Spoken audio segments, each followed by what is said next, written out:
Evening. I want to apologize for the slight delay in our start time, but I also want to acknowledge the man who makes all this happen, Andre, standing at the board over there.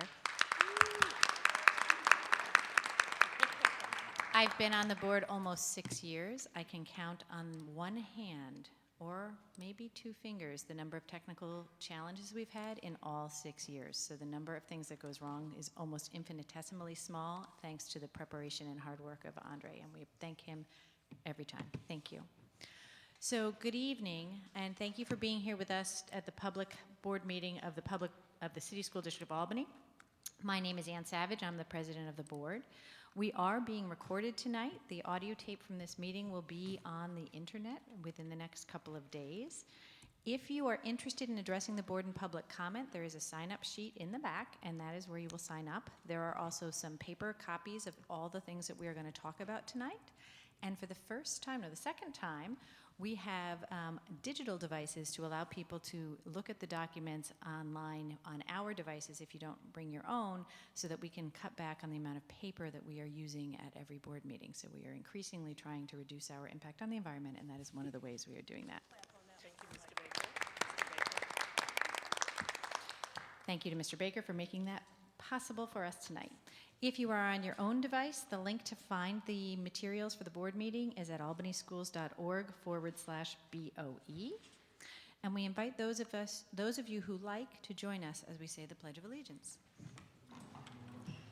I pledge allegiance to the flag of the United States of America and to the republic for which it stands, one nation, under God, indivisible, with liberty and justice for all. In addition to saying the Pledge of Allegiance, we always focus our meeting by restating the mission of the City School District of Albany, which is to work in partnership with our diverse community to engage every learner in a robust educational program designed to provide the knowledge and skills necessary for success. Superintendent Adams, do you have a report for us? Yes, I do. Thank you so very much. Good evening, Madam President and members of the board. As you know from the discussions at our last board meeting, we are well into the first stages of our budget development process for the 2021 school year. That process includes meeting with state legislative leaders to discuss our top priorities for the year ahead. Our Government Relations Committee met with Governor Cuomo's Deputy Secretary for Education, Daniel Fuller, in November. We are also scheduled to meet tomorrow afternoon with our local legislators, Senator Neil Breslin and Assembly members Pat Fahey and John McDonnell. Our legislative priorities for the 2021 school year include the following items: equitable foundation aid funding, support for expanded child safety zones for transportation, equitable pre-kindergarten funding, additional support to address unintended consequences of Raise the Age and other justice-related reforms, support for ENL and refugee students, continued investment in community schools, and amendments to the New York's voting law. At the request of the governor's Deputy Secretary for Education, we're also having discussions about the inequitable tax burden our school districts face in comparison to other communities in Albany County due to the high percentage of tax-exempt property our city sustains as the state capital. I would like to thank the members of our Government Relations Committee, which is chaired by President Ann Savage and also includes board members Chatur and Mann. This is an important part of our budget development process each year, and I will continue to provide updates in the months ahead. I know that many of us are still digging out from the snowstorm earlier this week. It was the largest snowfall our city has had in the last 16 years, and it has caused some unanticipated challenges Tuesday morning when we had to have a 2-hour delay. CDTA is like any employer. When there is bad weather, some of its employees have had a hard time getting to work. That can cause staffing shortages, and the intensity of this week's storm amplified that. CDTA is a great partner and is committed to providing a high level of service for our students and families throughout the year. We understand that there may be times when bad weather makes it difficult for CDTA to staff all 19 of our morning tripper routes when there is a 2-hour delay. Our agreement is that we make it a priority to cover, our agreement is that they will make a priority to cover the 15 routes that serve our middle schools and AIC when we have the delay. CDTA cannot commit to operating the 4 morning trippers for Albany High when there is a delay due to the staffing challenges. On Tuesday morning, CDTA was able to only staff 6 of the 15 trippers for our middle schools and AIC. I know that that caused significant inconveniences for some of our students and families, and we do apologize for that. We're going to work more closely with CDTA going forward to communicate about the potential shortages with tripper routes when we have a 2-hour delay.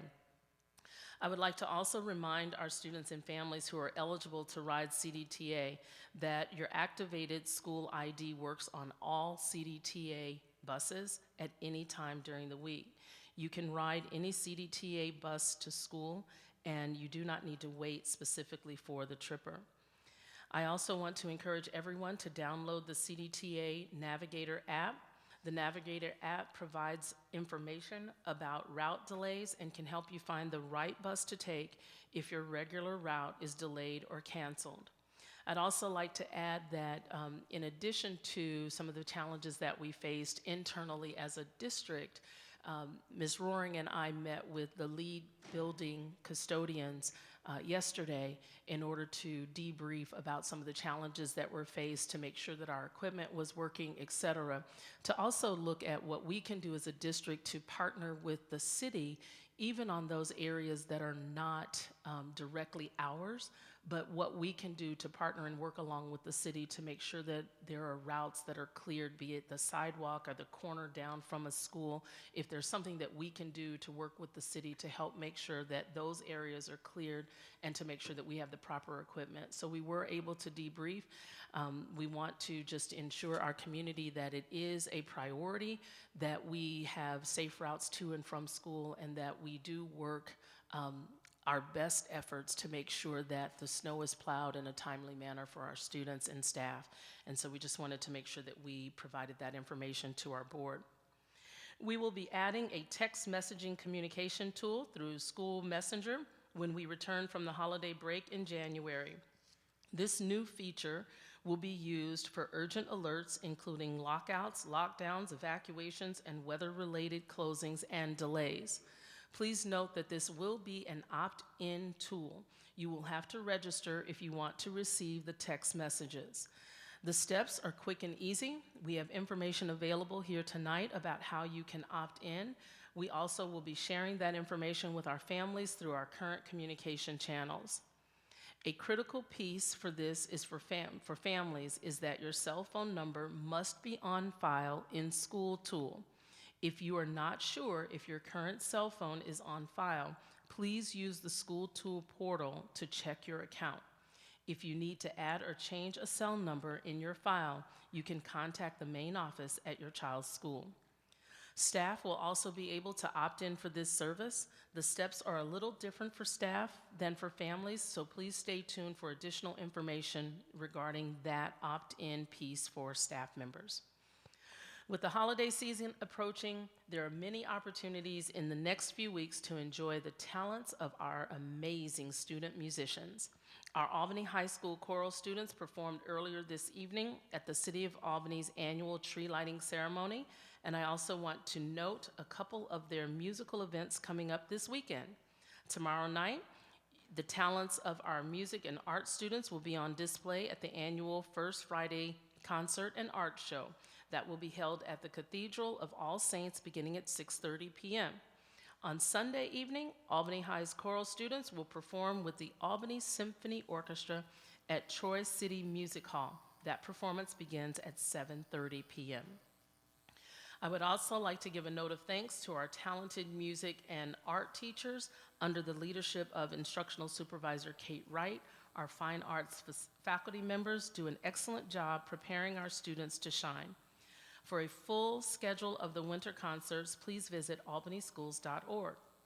At this time, I would like to invite North Albany Middle School Principal Julie Barber to tell us about more of the great things happening here at her school, and she has 2 guests with her tonight. So welcome, ladies. Thank you. First, I'd like to thank the board and the superintendent for the opportunity to update you on how we're doing here at North Albany Middle School. I do have 2 guests with me today. We have Susie Hay and Faria Tanha. So if we're ready, we'll begin. With this slide, I just wanted to say that everything that we've done so far has been in alignment with the district's vision and mission, and the district's goals are our goals. Oops. We just recently have established our own mission for the building and finalized it today in our BLT meeting. And it's to foster a positive, safe, equitable, and child-centered community where students feel empowered to take responsibility for their own education. And we are working on our mission currently, and as soon as that is finalized, we'll let you know. Okay.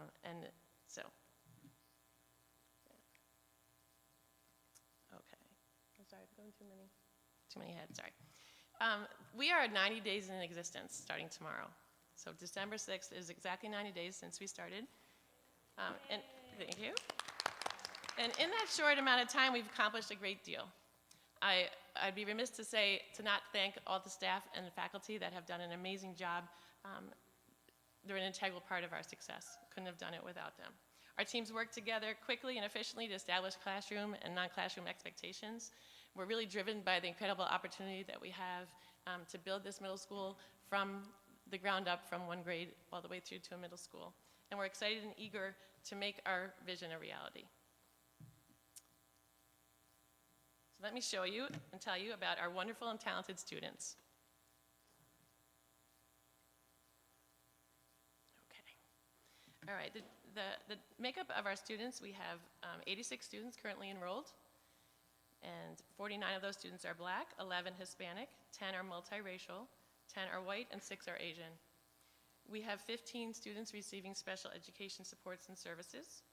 20 of our students are English language learners, 6 are former ELL students, and 1 is an ever ELL student. The male-female breakdown is 55 male students and 31 female, and we have 66 students out of the 86 are economically disadvantaged. We do not have a SEP as we are a new school. However, sorry, I'm moving too fast. Second.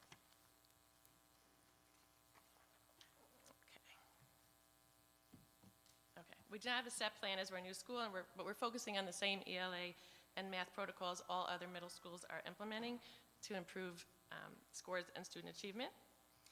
We conduct walkthroughs, give feedback to the teachers, work with district administrators with paired and individual walkthroughs.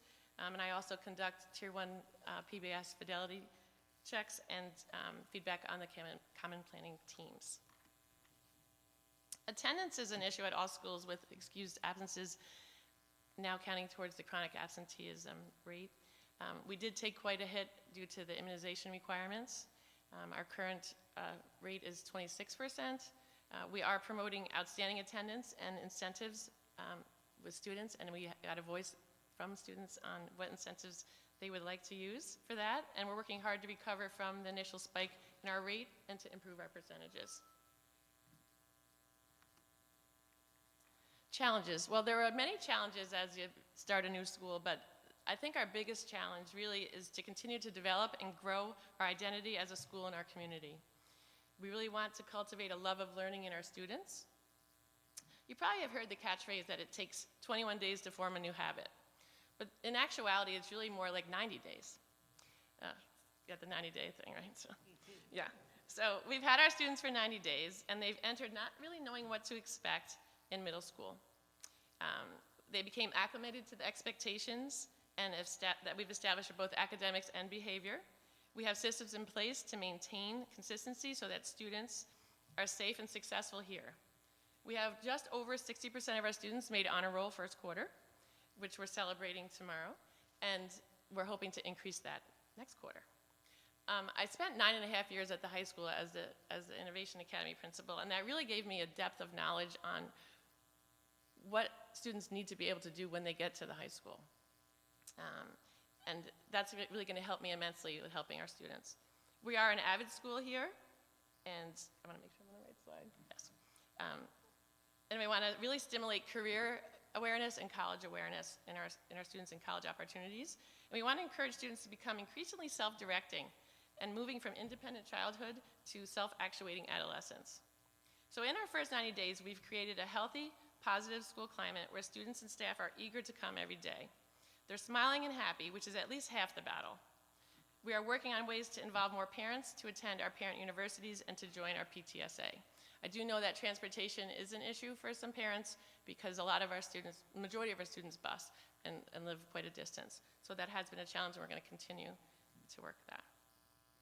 This slide, successes, this is my favorite one to talk about. We've embraced PBIS. We've managed to open our school store, which has been named the Falcon Feather Exchange. Students receive falcon feathers for being safe, being responsible, and being respectful. And we have, it was named the Falcon Feather Exchange by students. And we have, I'd love it if at some time anyone would like to come and see it. We have everything in there from, you know, fancy school supplies all the way to Fortnite merchandise and everything in between. Each falcon feather equates to 5 cents, so whatever the item costs, you have to get that many feathers. So if it's $1, it's 20 falcon feathers. We also have had, and I'll talk a little bit about the partnership later, but Zero Gravity has donated a lot of items for us and will continue to give us the items that are not moving. So it seems like we have a good supply of things coming in. All right. And I also wanted to say the coaches, the PBIS coaches have done a great deal of work to make this happen in such a quick timeline. And I know the students are very excited about the store. Partnerships. So over the summer, I was very busy making partnerships with all of the local colleges. So there's 9 local colleges from Siena all the way to Hudson Valley and Schenectady Community College. Even got Maria College, SUNY Poly, SUNY Albany, St. Rose, RPI, Union, Russell Sage. I don't think I missed any there. So they were very excited to be involved right from the start. They've each adopted a classroom. And you can see from the pictures, you can see that there's a banner over each room. So instead of like room 256, it's the Union room. So it just helps with that. They donate school supplies, some swag. But the bigger commitment has been that they have committed to field trips for students to come to their campus to do activities there, as well as a litany of students to come and talk about their majors and their career choices. So we're really looking forward to that partnership. Also, SUNY Albany, I have a partnership with the biology department where they are going to actually be bringing any leftover starfish, squid, and crawfish and come and do dissections with our students for those that are interested. So that's a great opportunity for that. So that's that on our slides. And oops. Oh, there's many other successes as well as we're waiting, but the biggest thing is how much the children enjoy coming here each day, and the parents are very happy with how things are going, which makes me very happy with how things are going, and you as well. And I have here some quotes from some other students that couldn't be here this evening about their feelings about North Albany Middle School for you to look over. But then I would like to, and I'm sure everyone's anxious to hear from the students. So who would like to go first, Faria or Susie? Okay.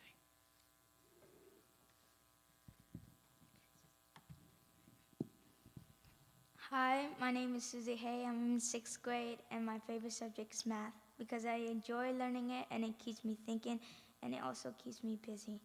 What I like about North Albany Middle School is the teachers because they always encourage us and push us to do our best. I also like the school because we have more opportunities and we have our own responsibility. And Ms. Barber is an awesome woman.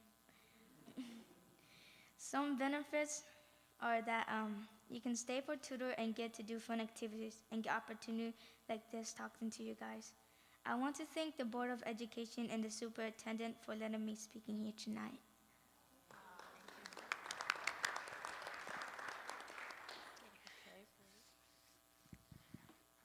My name is Faria Tanha. I'm in 6th grade.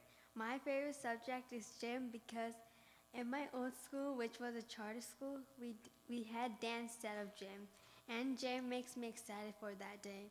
I like this school because it lets you be more open and has numerous fun activities we can do. It's crazy because this is the first year for this school. The people here are really amazing. Miss Barber is an awesome principal along with all the teachers. Some benefits that you can get help by staying here after schools. The teachers really help us and giving us opportunities to do fun things and many more. Thank to Board of Education and the superintendent for giving me the opportunity to speak and telling how I feel about this fantastic school.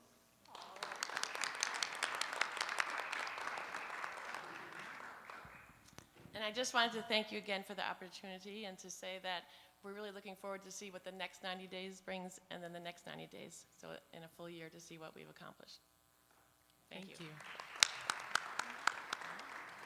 Thank you very much, Ms. Barber, and that concludes the superintendent's report. Thank you very much, Susie and Faria. Did I do right? Did I do right? Thank you so much for being here today and sharing a little bit about your school. We really appreciate it. And thank you for welcoming us into your house. We know we're visitors here and we appreciate it. Per our policy, the board sets aside up to 30 minutes of our meetings to hear from district residents, parents, students, and other members of the public. We welcome your input about the decisions we are making tonight and also by email, phone, or postal mail. In the rare occasion that there is more than 30 minutes of public comment, we sometimes extend that comment period and sometimes we make it a second public comment period later in the meeting. We invite speakers to stay for the balance of the meeting and to consider coming to our meetings on a regular basis or listening to the recorded meetings if they can't join us in person. It's always helpful to us when teachers, students, families, and other community members are knowledgeable about the decisions we are facing. If you're speaking tonight while you're making your remarks, please keep in mind that by law, information about individual students and specific district staff members cannot be shared. Every student and every staff member deserves to know that concerns about them will not be aired in public.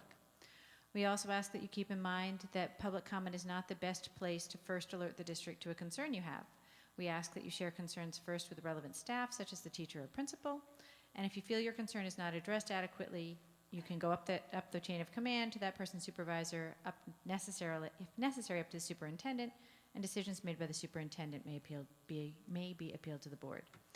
Finally, please note that the board's policy is to not respond during public comment period. If you need a response, please consider contacting us by email, phone, or postal mail. When I recognize you, please state your name and your city of residence. Statements are restricted to a maximum of 3 minutes.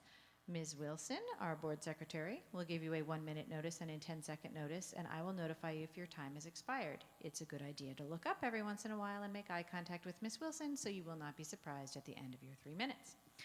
So there are 2 names on the list right now. We have Regina Dew. Can you please be first? Help yourself.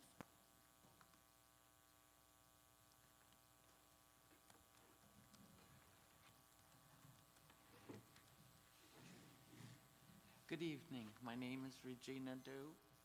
I live on the street just above the school here, and I'm so delighted that you are holding the school board meeting here tonight. I appreciate the presence of school in my neighborhood. That's one of the things that help senior citizens stay younger is the presence of children. And I cherish the confidence that these 2 young ladies just portrayed. As 6th graders, it's astonishing. So you're doing a good job. It's nice to see. I am here because I heard you were having a meeting here tonight, and I know you're acquiring the building next door, and I need to bring to someone's attention that the bushes above the school going up to the Housing Authority's property have not been cut down. One of my neighbors took it upon himself to cut some down this summer when 2 senior citizens were accosted when going up the sidewalk to our community.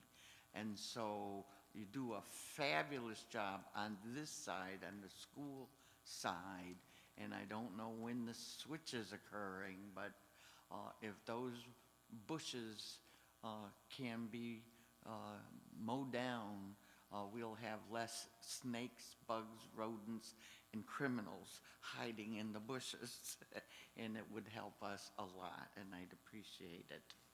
And I'll just remind once again, I did speak at one of the school board meetings about remembering to invite the community to use that wonderful pool when you get it up and running.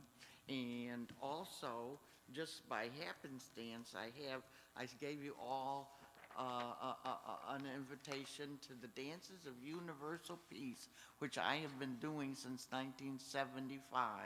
I did them at first at St. John the Divines in New York City, and I just said, oh, this is so healing. So I think it'd be great.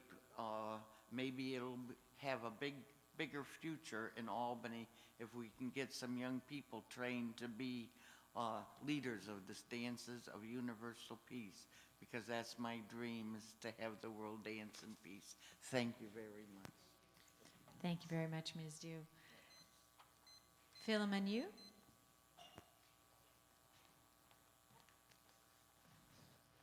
Hello. So first, thank you, Madam President and Superintendent and the board for letting me speak. I came 2 weeks ago. Really enjoyed myself, so I hope you had a good Thanksgiving. So again, I haven't been doing this since 1975, but we are also having the Gracias Christmas Cantata at the Palace Theater, and it's a free event for the community, trying to bring underprivileged families to see like a Broadway level show so that young people can be inspired to follow their dreams in the arts. And I did email Ms. Bowie about that, and so we got that covered. And this time we were wanting to find a way to have students in the public school system volunteer with us at the Palace Theater, so maybe they can see specifically as ushers. And so they can have an experience serving the community, meeting people from different walks of life. And as the board was here, I was just wondering, I wanted to ask for help in regards to having a way to allow students a opportunity to volunteer as ushers with us. And so we have like a program, like a workshop we're doing that will help them, so like high school students to do this. And so if there was a way we can dovetail and have that done, I would really appreciate it. So that's all.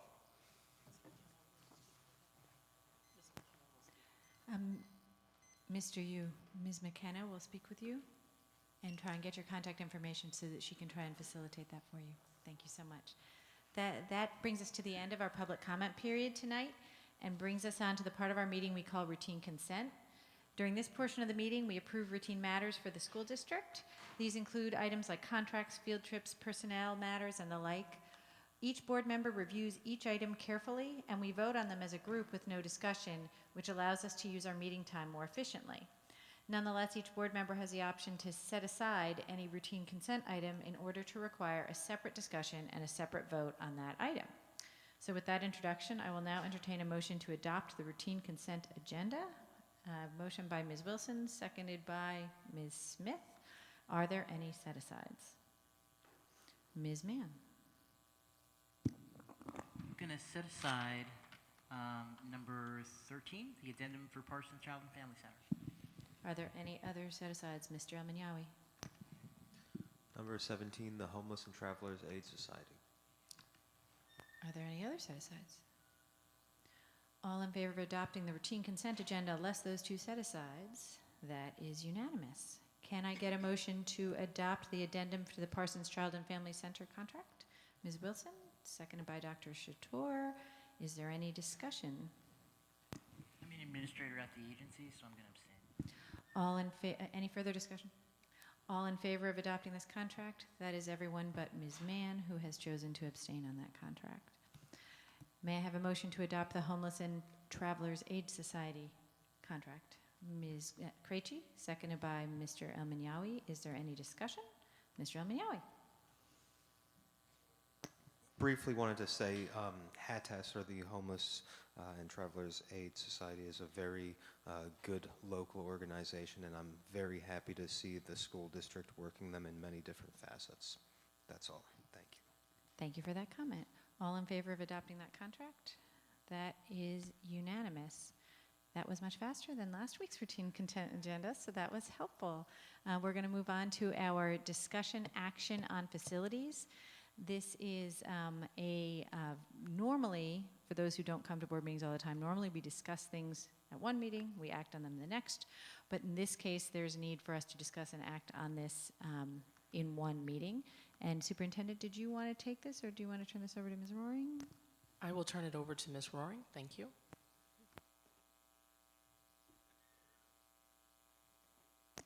Good evening. Before you this evening, you have resolutions regarding the acquisition of 7274 Hurlbut Street. This option has been explored at the direction of the board. This is a property that is currently vacant and available to us through the Albany County Land Bank. We have a proposal as part of the resolution this evening of how we would repurpose that space to advantage our students at Delaware Community School by providing additional green space and playground space for their outside activities. Board colleagues, we are going to have an action item on this. Is it one action item, or do you need us to, we have to do both? Okay. So we will have 2 action items on this. Before we move to the action items, are there any questions about this project? Ms. Krejci. I guess not question so much as comment, and it's a thanks to a member of the community that brought to our attention the fact that this property is for sale and suggested we look into it. I did alert said member of the community to look at the agenda this week, and I believe she was quite pleased to see the agenda this week. So I'm going to take these actions as a group because I don't anticipate there'll be any further discussion on these. For those that are not familiar, I can't remember if you said this, this is immediately adjacent to Delaware Community School, which is a school that has an extremely small outdoor space. So this will really create many improvements for the children in that school. So it is a good opportunity for us, and we are optimistic that the Land Bank will see fit to approve our application and that the voters will ultimately see fit to approve this, because it will ultimately need to go to the voters, which is all embedded in these resolutions. I am not planning to read the words on these on the resolution and on the application, but I'm going to ask for a motion to adopt the seeker resolution and the submission to the Albany County Land Bank application for 7274 Hurlbut Street.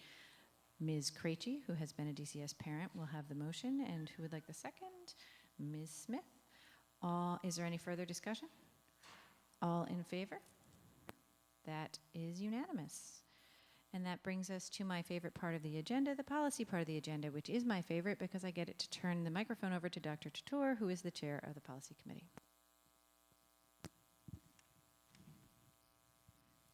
Thank you, Madam President, members of the board. We have quite a few items on the agenda today from the policy committee. May I suggest that we actually deal with the action items first, and because we discussed them last time, and if there are no further discussions, we could act on them as a group. Board colleagues, is there going to be any discussion of any of these policies that are on the action agenda? If so, I'd like to not take them as a group. But if there is no discussion, we will take them as a group. Okay.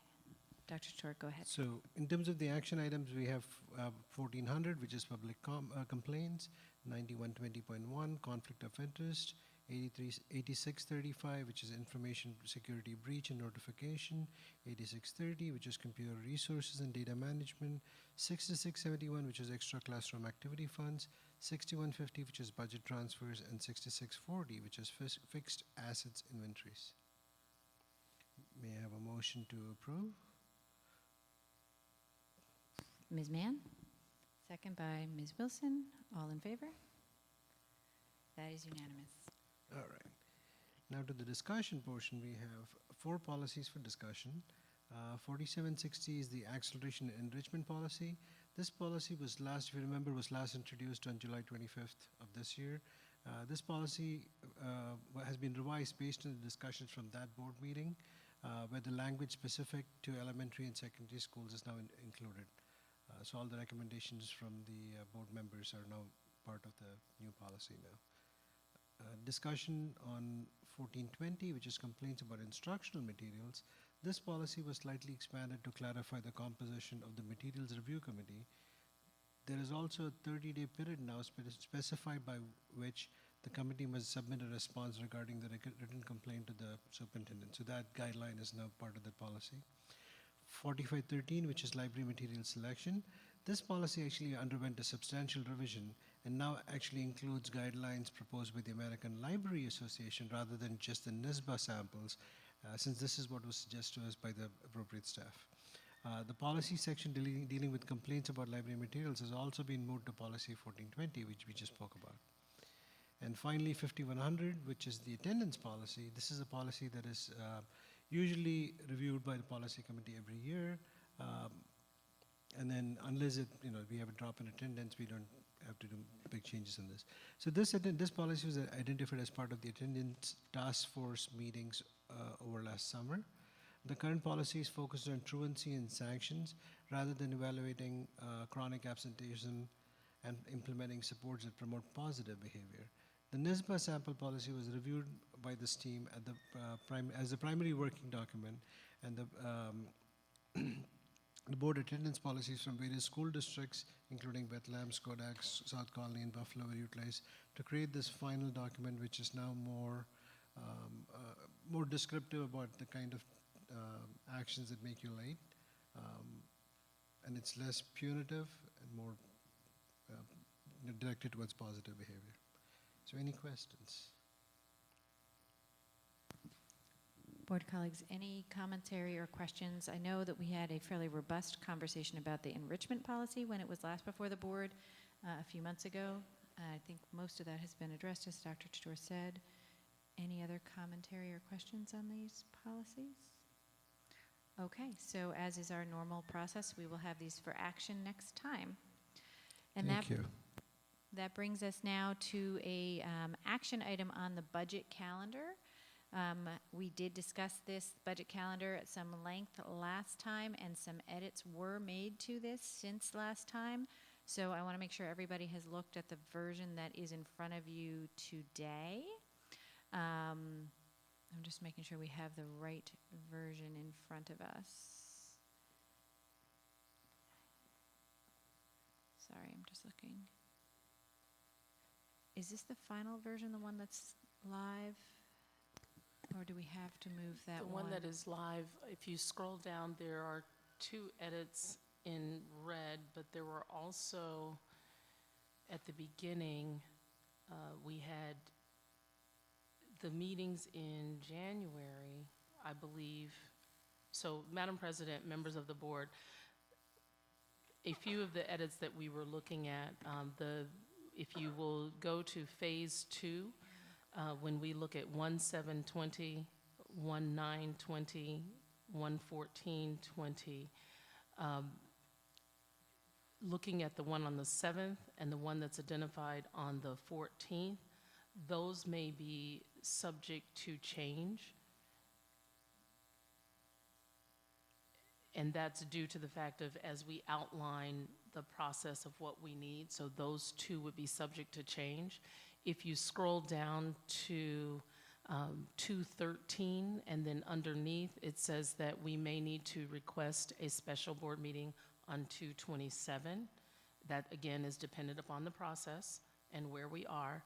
And then just to make sure, we were looking at 415, which is a Wednesday, and it's noted in red after the 4/7 date, that just as a catch-all, in case we need to have another meeting, we may need to request a special meeting on the 15th, and that's based on when we receive information from the governor's office, et cetera, and we just need to pinpoint those dates and have them available, but knowing that they are subject to change.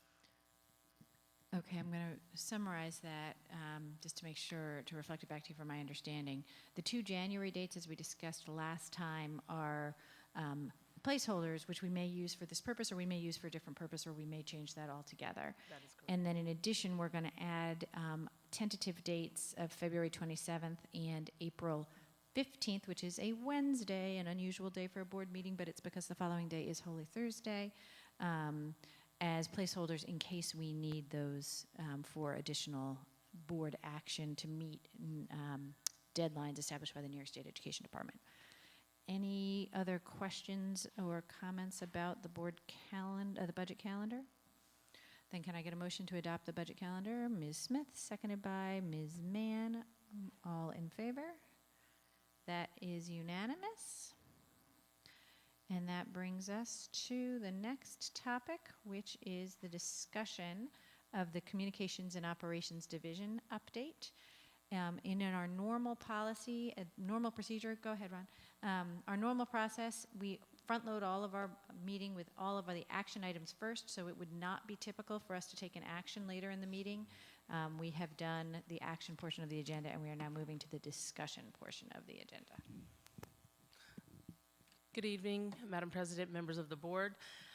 What we have tonight, as we have been building in through our process as cabinet, each division will have an update throughout the year. And so you've heard from the budget and finance, the business and finance department, you've heard from HR, and so now we are looking at the communications and operations division, which includes transportation. And so even though they are separated out, we will first go over the communications and operations division, and then we will separate out transportation. So thank you very much, and welcome to the microphone, Mr. Lesko and Ms. Town.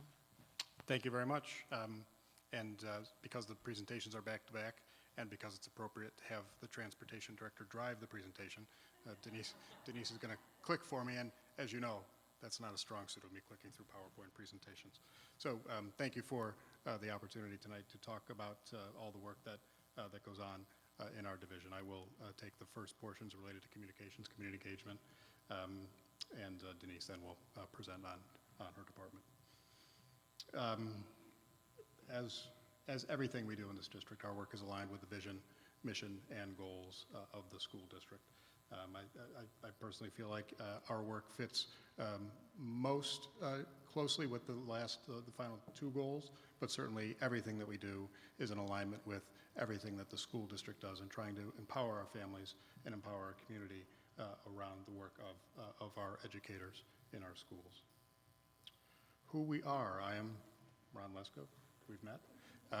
We have two primary people working in what I refer to as the communications department. That is Lisa Angerami and Abby Black. As you know, Kathy Edmonton is our community engagement coordinator.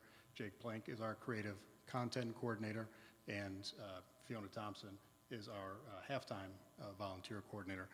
I will note that we are all Albany residents, and that is not coincidental, and that's something that we are all very proud of. And those of us who have children have all sent our children to Albany Public Schools, and one of us, who will go unnamed, also was a student in Albany Public Schools and continues to be a grandparent in Albany Public Schools. So that perspective informs, as residents, as parents, as students in the city and in the school district, informs all of the work that we do on a daily basis. The transportation department is Denise Town at the moment for about, what's today? For about 15 more days, well, 11 more work days, that's right. We are very sad and, for ourselves, and very glad for Denise that she has an opportunity to do the same work for the North Colony School District, and again, we'll be very sad to see her go, but it's been a pleasure working with her, and she's done a terrific job serving our students and families, and we are in the process now of finding the next person to fill that role. We have the first round interviews on Monday. We also are in the process of filling the other two positions in the department. Has traditionally had an administrative assistant and a clerk typist. We are probably going to look at restructuring that just a little bit as we move ahead. So stay tuned for more information on that. In the communications department, Lisa and Abby primarily are responsible for all of the things you'll see on the list there at their schools and at their departments. We've divided the schools and departments between the two of them, and they are the primary communication liaisons for those areas. We instituted that last school year when we were fortunate enough to add Abby Black to our team, and that has continued to evolve in a very functional way for us from a communications perspective. One of the areas I'll note there is the implementation of a minimum quarterly school newsletters across the school district. The schools have been very faithful with that, and Abby and Lisa work with them and their staff members on again, at least a quarterly basis, some much more than that as well, to generate, another important communication tool, another important vehicle to get information to our families and to connect them with school.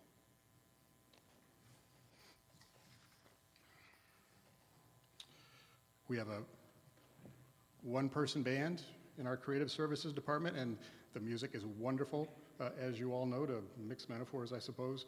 Jake Plank, our creative coordinator, is responsible for all of our graphic design, certainly our web development, which you are all very well aware that we launched a new website in September, and with guidance from Kent Baker in the technology department, and a very solid partner in Campus Suite. Jake built the City School District of Albany, an outstanding new web presence that we will continue to grow and develop, but did an exceptional job with that work. And same can be said with the graphic design, the photography, the videography that he's responsible for. And another one-person band in community engagement is Kathy Edmondson. She's responsible for our parent university meetings, probably 35 or so community events throughout the year, community outreach. She's taken over the responsibility this year for the community roundtable, and also as one of the point people for the Feed and Read Weekend Backpack program. And she also helps out with photography in our schools so that we can get to as many places as we are fortunate to be able to get. Fiona Thompson, as I said, is our halftime volunteer coordinator. She does a lot in 20 hours a week that she's on the record for. She monitors our volunteer activities, encourages and develops additional volunteers. And we're talking about volunteers in a larger sense, not as you know, the one-off guest reader or field trip supervisor, but these are people who have more of a long-term commitment to our schools. And she's responsible for developing the school and maintaining the school volunteer coordinators who act as the point people for their buildings and working with them to make sure that we are providing the opportunities for folks in the community who do want to partner with us and partner with our teachers to help our children. And there are a number of additional areas, obviously district level communications, government relations, which we've talked about this evening, and we'll talk about a little bit more in the transportation presentation, community partnerships, crisis communications as that arises. We pay attention to charter school trends in the community and long and short-term communications planning. So we start to look at, take a few shots at the data or the metrics from some of our communications. I just want to note a few things as you're looking at it and thinking about the ROI in our department. Kathy Edmondson joined our staff in the middle of the 2014-15 school year. Jake joined our department at the start of the 2016-17 school year, and Abby Black joined our department at the beginning of the 2018-19 school year.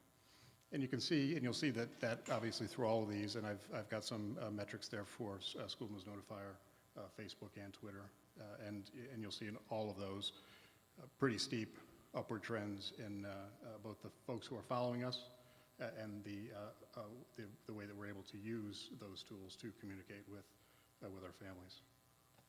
Which one are we on? We're on SNN. So total users, and all of the numbers for this year are current through Tuesday. So you can see we just continue to climb in those areas. In one of the trends, the only area where you'll see a trend downward is in the SNN messages from the schools over the last 2 school years. And I'm going to use Albany High School as an example of that from this school year. And this is not at all in any way intended to be a disparaging thing about Albany High School. It again is getting back to the investment that you as a board have made in the communication staff and the way that we're able to support the schools in doing their work. In September this year, Albany High School didn't send any SNN messages.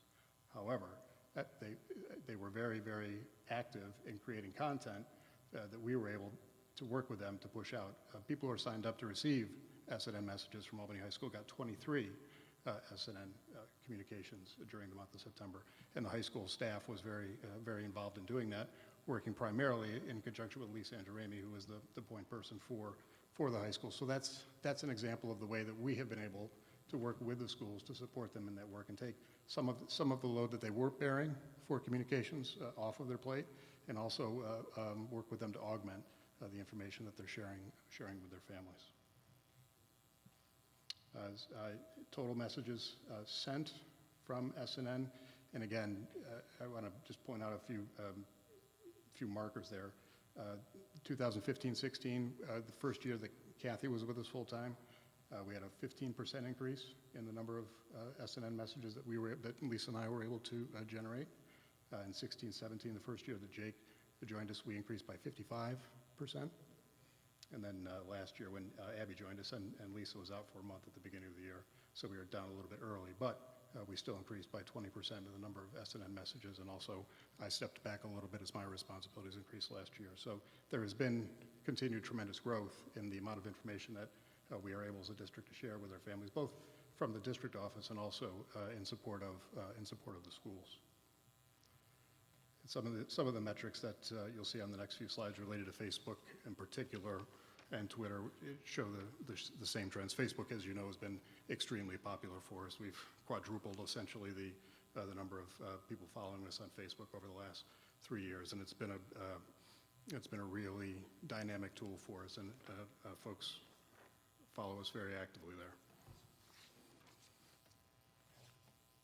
You can see for Facebook this year through Tuesday we had posted 424 messages with a total reach of pushing 600,000 and an average daily reach of about 6,000 folks. So getting good information to a lot of people. Twitter growth has been slower. It's the least popular, I would say, of the communication tools that we use. 1748 as of Tuesday, it was about 38 more folks than last week, which is a huge growth for Twitter, and that's the kind of growth that we typically see for all of our communication tools when we have bad weather or possibilities of bad weather. We had about 340 new users for School News Notifier since the third week of November. Facebook grew by about a similar number since about the third week of November. So it's, we get folks because they want to know when schools close potentially, but they stay because there's a lot of content available, and we're able to reach a lot more people that way. And you can see with some of the stats for Twitter, we've tweeted 346 times this school year, reached about 260,000 people, and on a weekly average, about 2,700 people. Some of our goals as we look ahead to the rest of this year and years beyond, you've heard about the implementation of the school messenger text messaging system tonight. I think that'll be a very helpful tool for us, for our families and our staff to share some timely information around really important events as they happen at our school. We hope we don't have to use it that often, but we know we will have a very good tool available for that when we need it. We're also researching additional two-way communication tools. School News Notifier though it's very popular, it's an old communication tool, so that will be going away probably at the end of the school year. So we're looking for something that will take its place and have the same impact and an even greater impact as we're moving forward. As I mentioned earlier, we'll continue to work on developing albanyschools.org to be an even more useful tool for all of our stakeholders. That will include working with schools to move all of their content eventually into albanyschools.org and do away with, there are only, I think, 2 schools that are still using their individual websites. There are individual websites that exist, but they've, for the most part, stopped using them. So we'll continue to finish that part of it up so that those straggler URLs go away. We have all of our content within our site, and then begin working with teachers, departments, and Jake is doing that now with Karen Bechtel and some of her staff to develop additional content and additional resources that are available there. Expanded contact information on the website, and also expanding the brand resources section of our website so that more useful for staff to have logos and that kind of material available there. We're continuing to work to try and find ways to expand the reach of Parent University, and that'll be something we continue to do. Some internal goals that we have, creating a digital document library, taking an assessment of all the forms, et cetera, that we have available, and creating a storage system. I'm not going to take credit for this, Superintendent Adams, and creating a storage system similar to what we have for policies, and then looking to uniform, standardize the look and feel of those forms going forward. I also had a goal for a number of years of creating a style guide for the City School District of Albany. We largely follow Associated Press style. It's the most followed style manual that exists out there. It's not the only one, but it's the one that we follow primarily, but there are some exceptions related to our school district, and so we want to kind of codify those things so it's more uniform for all of our staff. And then just continuing to expand the communications plan to have more of a 3-year look ahead, and also I have been wanting to do this for a number of years too, to create a district-wide communications committee so we can get folks from across the district together on a monthly basis to talk, or monthly or quarterly basis, to talk about communicating, talk about things that work, things they need, things that aren't working, those kinds of things. And I'm glad to take questions. Board colleagues, as always, we're going to do your first and most important question first, because we may not get to a second question depending on time. Ms. Krejci. I just want to say thank you for the excellent presentation, and I want to just pick out and comment on that Facebook, that I can't believe that we have gotten more than 500,000 unique people to see our website this year, when that's more than 5 times the number of people that live in the city of Albany. The reach of that is fantastic, so thank you so much That was really for sharing that information with us. Thank you. I was very surprised by that as well. Jake and I both researched that extensively, and that is what that metric is. It's unique users. Yeah, So thank you. Ms. Wilson. Thank you. I want to congratulate you on your consistent growth in all areas, even Twitter, and I wouldn't be too dismayed because I do think that's like a demographic, you know, and as far as the information that's put out and the way it's put out, I see a lot of stylistic unity. I see that I can hear the tone, and you know, it's basically, I find that even sometimes when I'm reading SNNs, I could hear the exclamation points, so I find that it's all very excellent, and I'm wondering, is that something that's intentional? I know every school has their own unique voice, but are you pushing towards, for regardless of what school, maybe you're a parent with children at 2 different schools, for it to feel the same across the board? So, to a point, yes. We do. We pay attention to all of the SNNs that come from the schools, and we do reach out and help them when, you know, we don't get into style as much, but there are grammar, syntax, those kinds of things. There are, as I mentioned earlier, style guide type of things that we want to be consistent across, and we try not to be too heavy-handed about those things, but yeah, we do try to help where possible, and I'm very glad to hear that feedback, that it sounds like we are getting more aligned in the way that we communicate across the organization. Ms. Smith. I just really want to echo my 2 previous colleagues.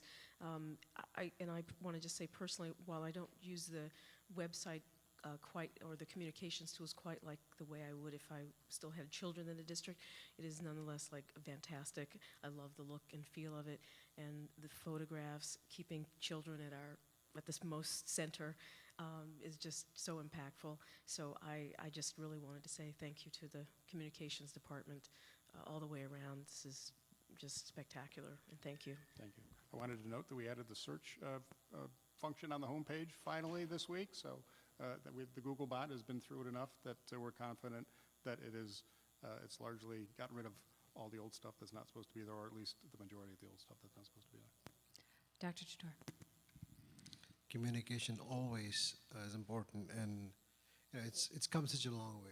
I mean, what you guys are doing is amazing. I mean, the pictures, the whole feel of it is more upbeat and positive. And then there are good things that are happening in the district. So when you present it that way, it's even takes it to another level. My question was going to be more in terms of the changeover from SNN.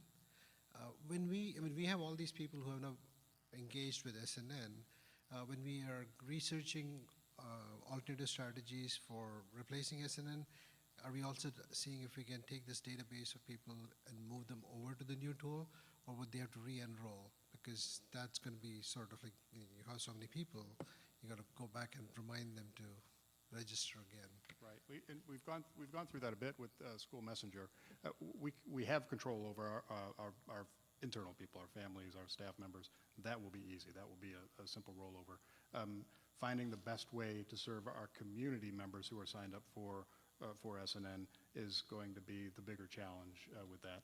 There probably will be some sort of an opt-in mechanism, and that's really what SNN, it is what SNN is, and that's how we built that over the years. Maybe we could have that information on how to re-enroll in newsletters that go out every quarter to the whole district. Absolutely, and even with School Messenger, which we're going to launch in January, we'll communicate a bunch about that in December. We'll continue with that going forward because it will be it'll just be an ongoing, almost perpetual process of trying to make sure that all of our families know it's available as a tool, to make sure that that we have the correct cell phone number in school too for our families to be able to use that service, and that'll provide a benefit for us as well, just in terms of having families more often looking at their communication information and making sure that we have the most current information to reach our families when we need to. So that's going to be an ancillary, very positive benefit of that process. It'd be nice to have more stories about our successful alumni too.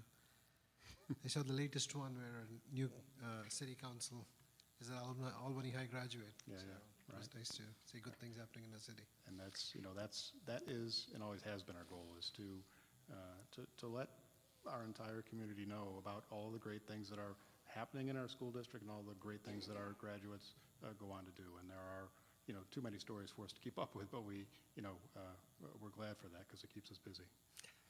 Ms. Mann. I thought you had your hand up. Since you called That's on okay. me, it looked fantastic. I just want to echo my colleagues. Always, I appreciated your presentation, and I appreciate everything that, all the different ways that your department is engaging the community. So, thank you. Thank you. Mr. Almanawi. Thanks, Ron. I'm one of those 500,000 people. I'm always up to date on it, and you guys do a fantastic job. I will say that. In terms of the Twitter versus Facebook, I don't necessarily think it's appropriate to necessarily compare the two, but do you guys have a different strategy for different social media outlets? Are you trying to aim at different demographics? Because I think that would be probably most wise. I think Twitter would be more politico, kind of what our legislative agenda might be, whereas Facebook is very family, very parent. So just food for thought. Maybe we should be aiming towards different demographics for different social media outlets. Thank you very much. Thank you. I appreciate that. So I want to take just a moment to also thank you for the exceptional growth in the communications venue over the last several years. It's extraordinarily different than it was 4 or 5 years ago in almost every possible way. The website, the routine newsletters home, there was nothing similar 4 years ago that was happening on such a routine basis, and we very much appreciate it and believe it will pay dividends ultimately in building trust with our families and building in family engagement with our families to help our children learn, which is what it's all fundamentally about. So I do have some questions, but they are in no way meant as critiques because I really think the work you've done is tremendous.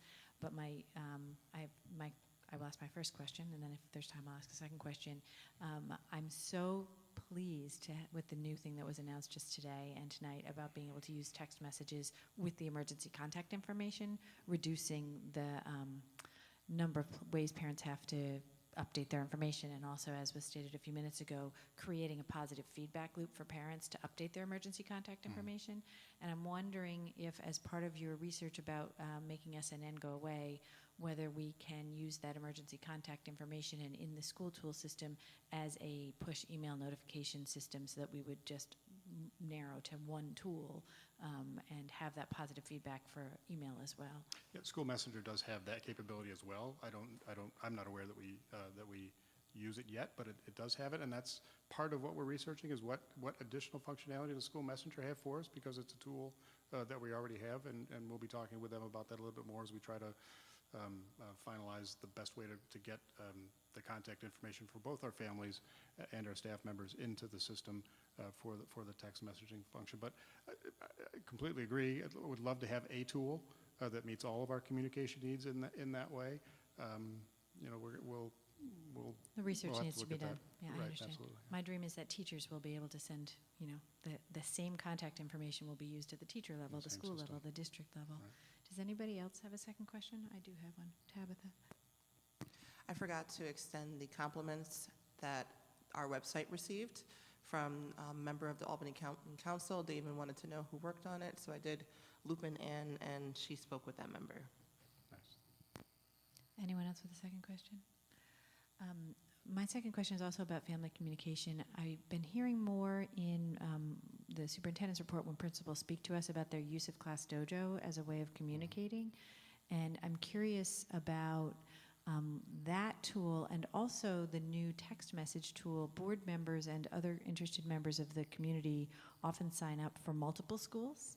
And so I'm curious, with the new text message system, how we can sign up till we get messages from every school instead of just our own children's school, and if that's even going to be possible. And also, if teachers are using Class Dojo, that might explain some of your decline in the number of messages that are coming through SNN, because they're actually using this alternative tool, which again, then we don't see, and it's hard for us to get a sense of what it is we're missing, and we might be misunderstanding the level of communication that's coming out from schools. And I'm wondering if you know anything about how that works.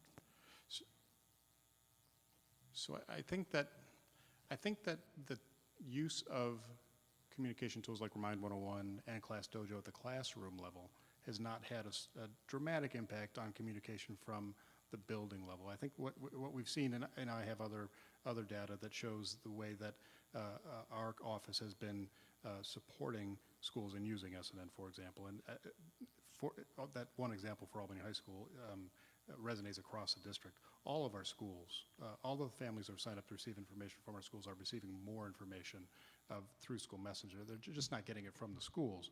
They're getting it more and more from the communications department for the schools. Those tools have, though, there is a lot of very effective communication going on from the school buildings and from the classroom level and from the school level as well in some cases, using tools like Class Dojo, which is more of an elementary focused product, Remind 101.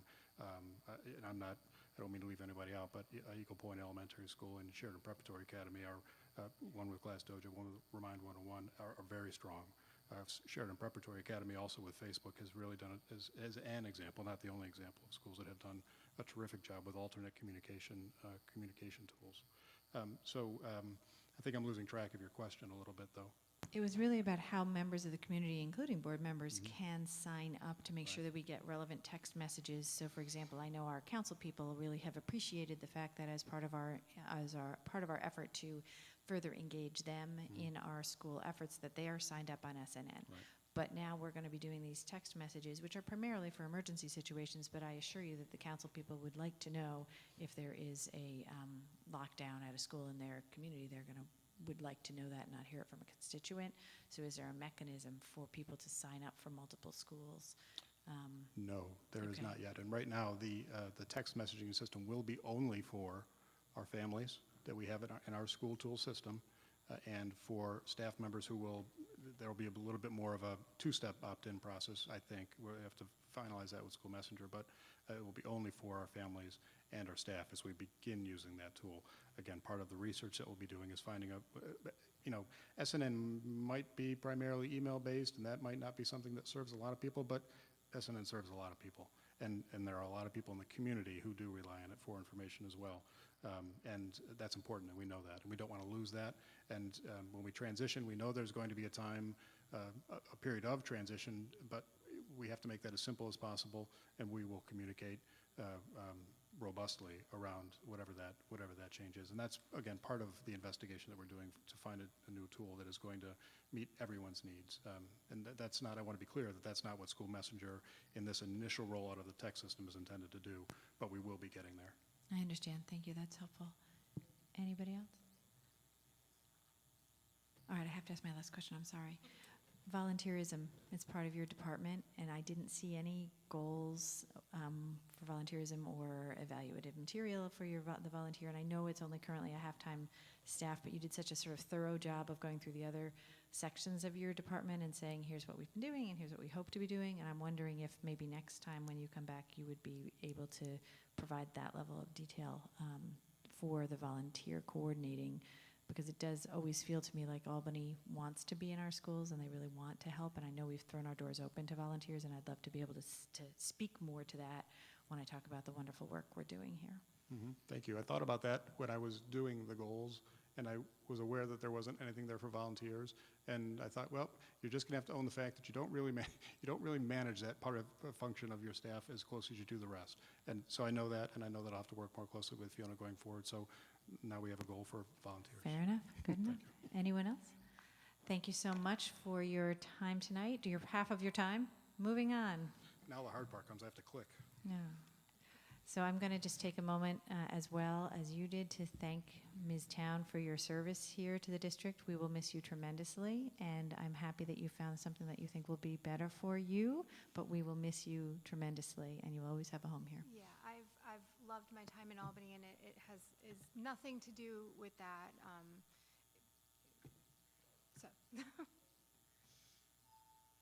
And as a communication side note, every parent that I have that calls, I'm like, sign up for SNN. So I guess I'm going to say sign up for Messenger.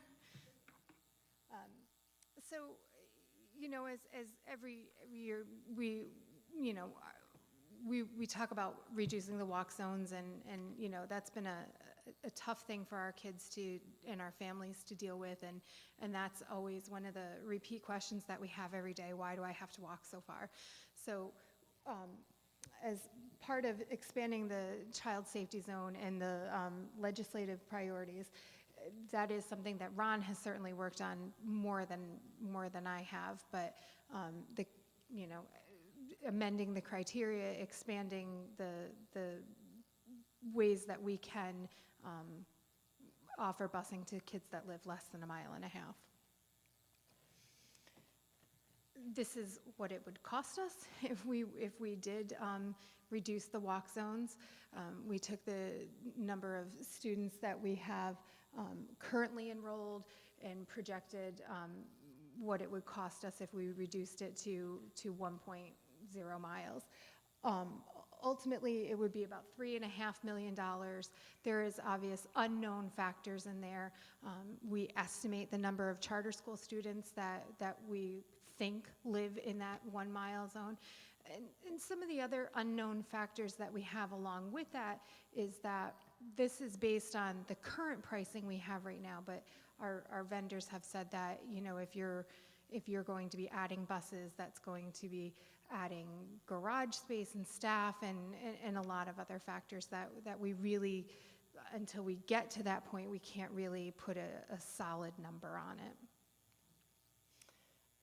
Pre-K transportation, another thing that pops up, there's a lot of special criteria that comes along with transporting pre-K students. If kids are in car seats, that significantly reduces the number of seats that we have available on the bus. For example, if you have a student in a car seat, and it's not just the regular car seat that you can buy at Walmart, they're specialized for the school bus, you lose the seat directly behind it. So it does reduce the number of seats that we can have on buses. And then if you have that bus, it then makes it challenging to take that bus and go do a non-pre-K run after it because, again, of the limited space and all that. So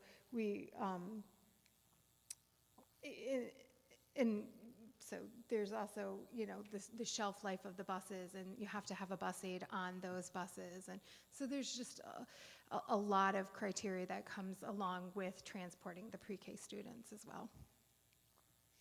Go back one. We project about $1.2 million overall to implement pre-K transportation, and then there's annual additional prices to replace the car seats as they age out. This current staffing at First Student, they recently, at the beginning of the school year, Matt Slosher was named the location manager.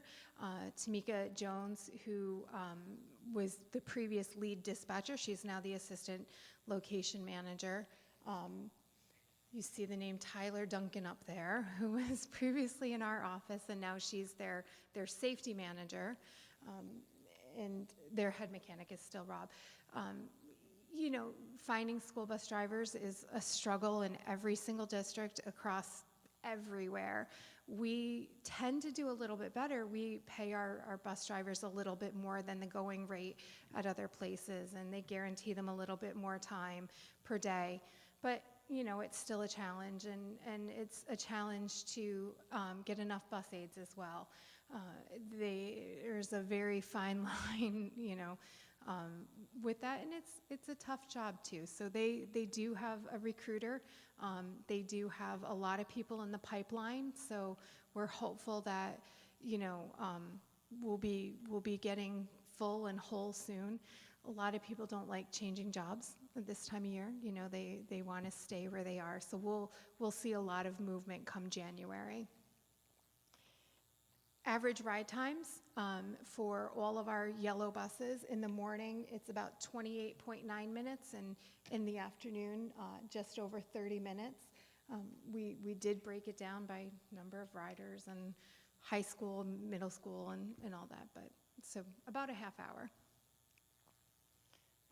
We do keep track of the number of phone calls that we have coming in, and the general nature of those phone calls, and I can still tell you the vast majority of them is, when is my bus coming, especially the last 3 days. So, and again, it's another thing, whenever any parent calls and, we see like the repeat callers all the time, we do encourage people to use the bus tracking app, and I gave probably 6 or 7 people their student ID number today, to encourage them to use the app.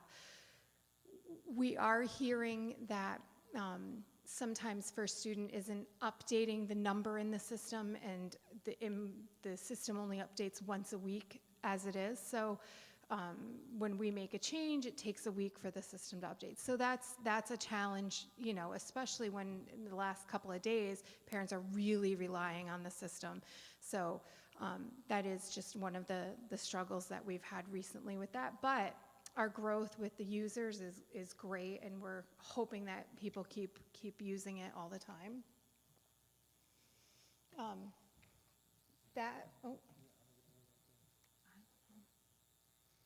It's your clicking.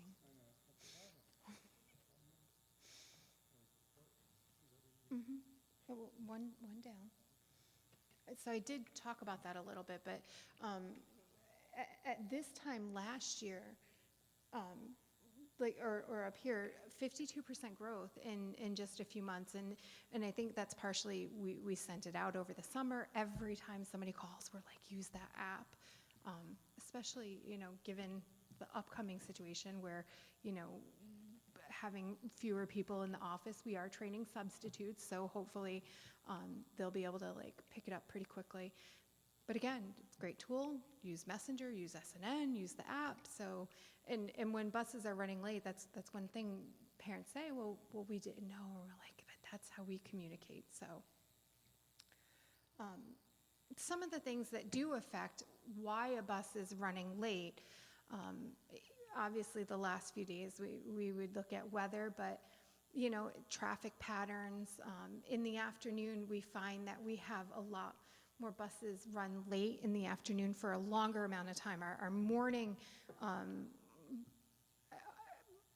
the average number of minutes in the morning that the bus is running late is somewhere around, I think 7 to 10 minutes. In the afternoon, it's higher. And so digging into that and finding out why is it longer in the afternoon, we're finding out that we have a lot of buses that are waiting at stops for parents that are not there. So then that just adds to the problem and makes it later on down the line. And then in the afternoon, the buses running late also we have McKinney-Vento students, and they live out of district, and the traffic and all that tends to tack on time in our on-time performance in the afternoon. So digging into it, we think that's kind of why there's such a disparity between the morning and the afternoon. And in the morning, we have a half-hour window from 7:30 to 8 o'clock to drop off at the early schools. But at dismissal, there's only one dismissal time, so that I'm sure factors into it too. And then we're back to the tracking the customer service. And now we're at questions. Thank you for your presentation. It's extremely noticeable how much more quantitative our reporting is on transportation than it was 2 years ago, and certainly more than 3 or 4 years ago when we got very sort of like, transportation is great kind of reports. So it's really great to have that improvement in the management of the department. Board colleagues who would like to be first? Vicki. I just wanted to say thank you very much for this, and I echo Ms. Savage's comments there, and which leads me to say I think sometimes it's hard to appreciate the amount of work and the kind of work that goes on in the transportation department. So how many staff do you have within the department? Oh, okay. So right is there, now. okay. So these phone calls, though, I mean, 25 is a lot, but like 180 something. Could you just talk about how that's managed, and because I'm assuming that you're not. I mean, are you answering every single call, pretty much? So I say myself in jest. I have a retiree that works for us. She's a retiree, so we keep her job duties limited. She answers the phone and I answer the phone. On Tuesday, we answered the phone. I took my first phone call at 4:45, and they didn't stop until noon. We answered hundreds and hundreds of phone calls that day. On a general day, we're very busy from about 7 a.m. until like right around 9. Then it peters off in the middle of the day when all the kids are at school, and then it picks back up about 3 o'clock in the afternoon. Okay. So in September, just for the month of September, we had 3,500 phone calls. So I did the math at one point. That's 187 calls per day. And at that point in time, there were 4 of us in the office. And our phone calls are not, you call and you want to know where the bus is. I have to get your information. I have to look up your bus route. I look at the GPS. If it's running too late, the GPS doesn't recognize it, or if it's a substitute or a spare bus. So our phone calls are 5, 6, 7 minutes long, every single call. So, and part of the frustration that parents feel is that, they call, the perception sometimes is that we're not answering the phone, but in reality, all of us are already on the phone. So it just takes time for us to get to people. So, So in your, sorry, and I understand why you're sort of also encouraging the use of the app, right? Mm-hmm. And I'm wondering if that's also a challenge for some people, just technology, I don't know. But do you have, do you think there are other recommendations that you might have for helping out in terms of the volume of calls and being responsive to them? I mean, I know you've got I think, Ron, you added maybe a staff person or so. I'm not sure, no? But what do you have ideas about what we could do? If you look, from September, we had 3,500 phone calls, and then we had 1,500 in October. So, our busiest times are September. Our busiest times are snowy days, and then it kind of peters off, and, It is. It is. You know, September's crazy for everybody. So, comes and goes. Who'd like to be next? Dr. Jator, and then Mr. Amanio. I know you didn't talk about it, but I still want to get your feedback on this.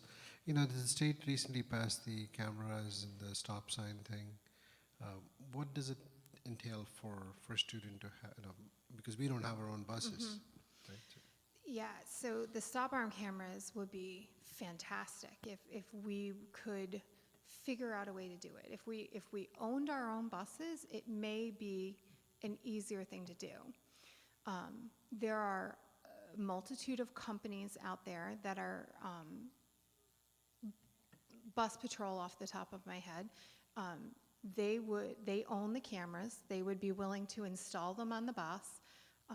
The software on them is much more advanced than the onboard cameras that we have now. The GPS, our GPS that we have on the buses right now has a 15 to 30 second refresh rate. Their cameras are 3 seconds, or their GPS rate is about 3 seconds. So we could get the company in if First Student agreed to allow us to put these cameras on their buses. The downside is that now they have another company's cameras and property installed on their bus.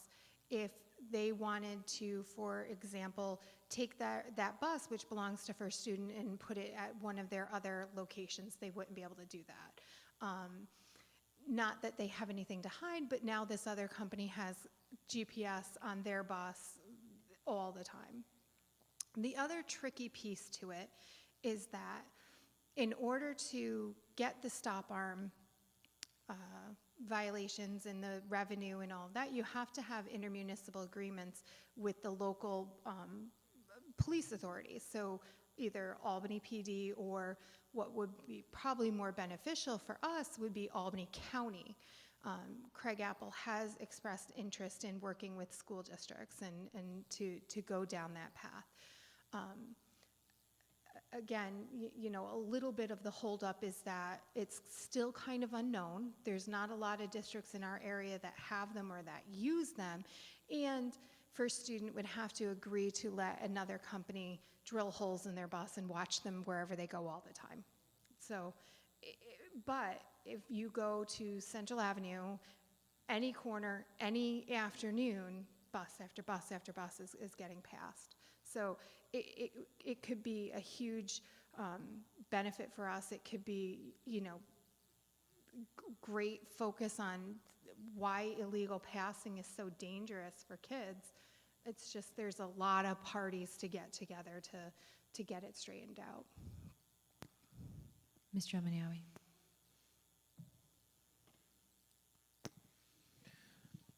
Thank you. I will say that bringing the on-time bus routes from 86% to 95% within a little less than a year is very good.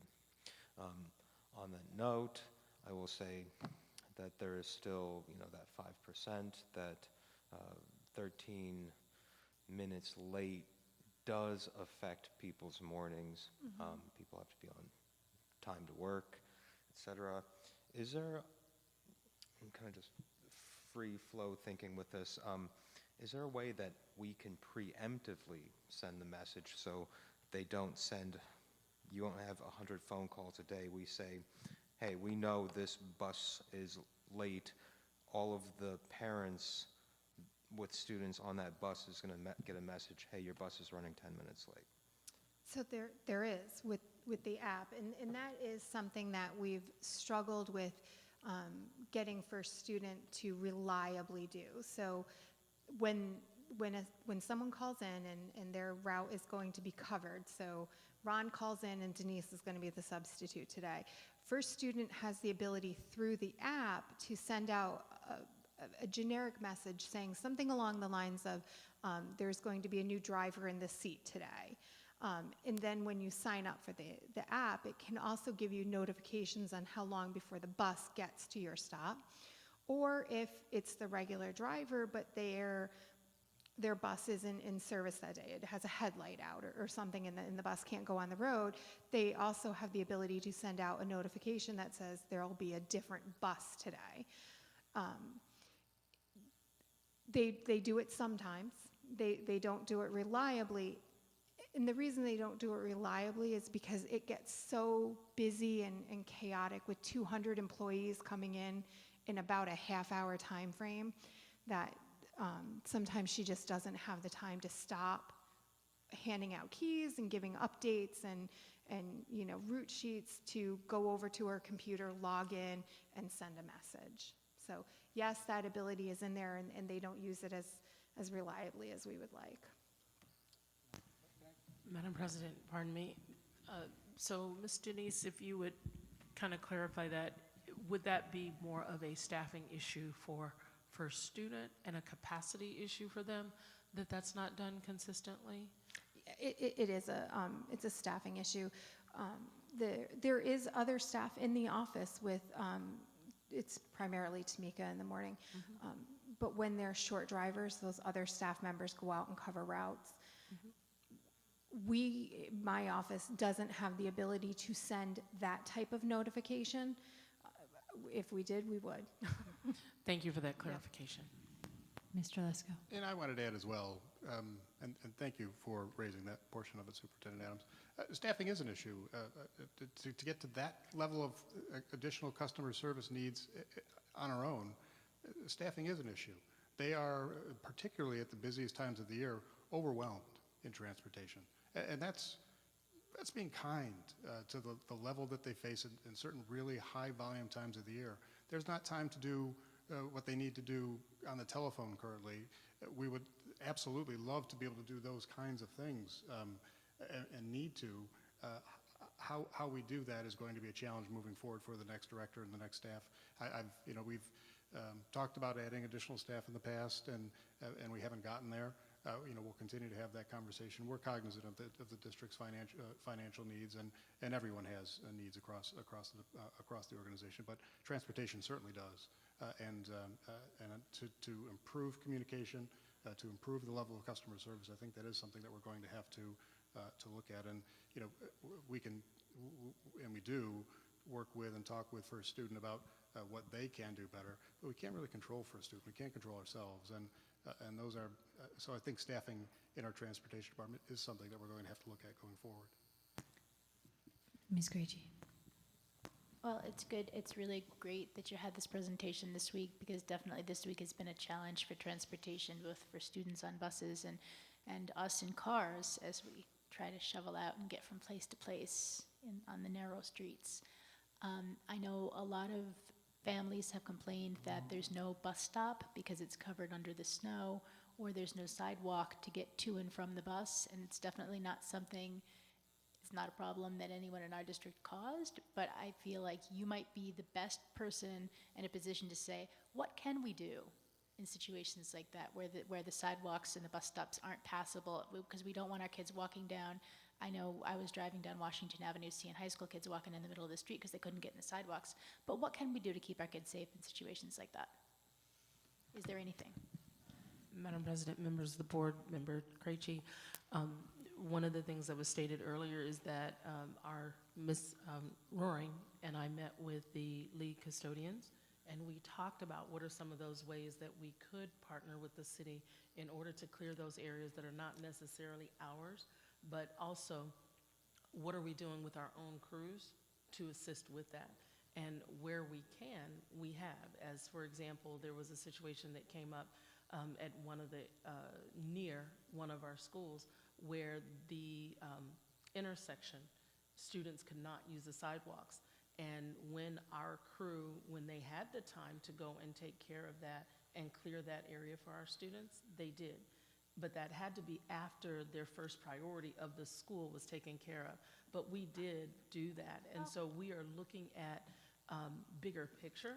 We're looking at ways in which we can partner with our entities as we build our community partnerships to see, as we debrief after situations like this, what are those things that we can do. I understood so that. I thought that was that. just within the immediate vicinity of the schools, like across the street from the school. We're not looking at all the ways in Okay. which we can Thank you. support.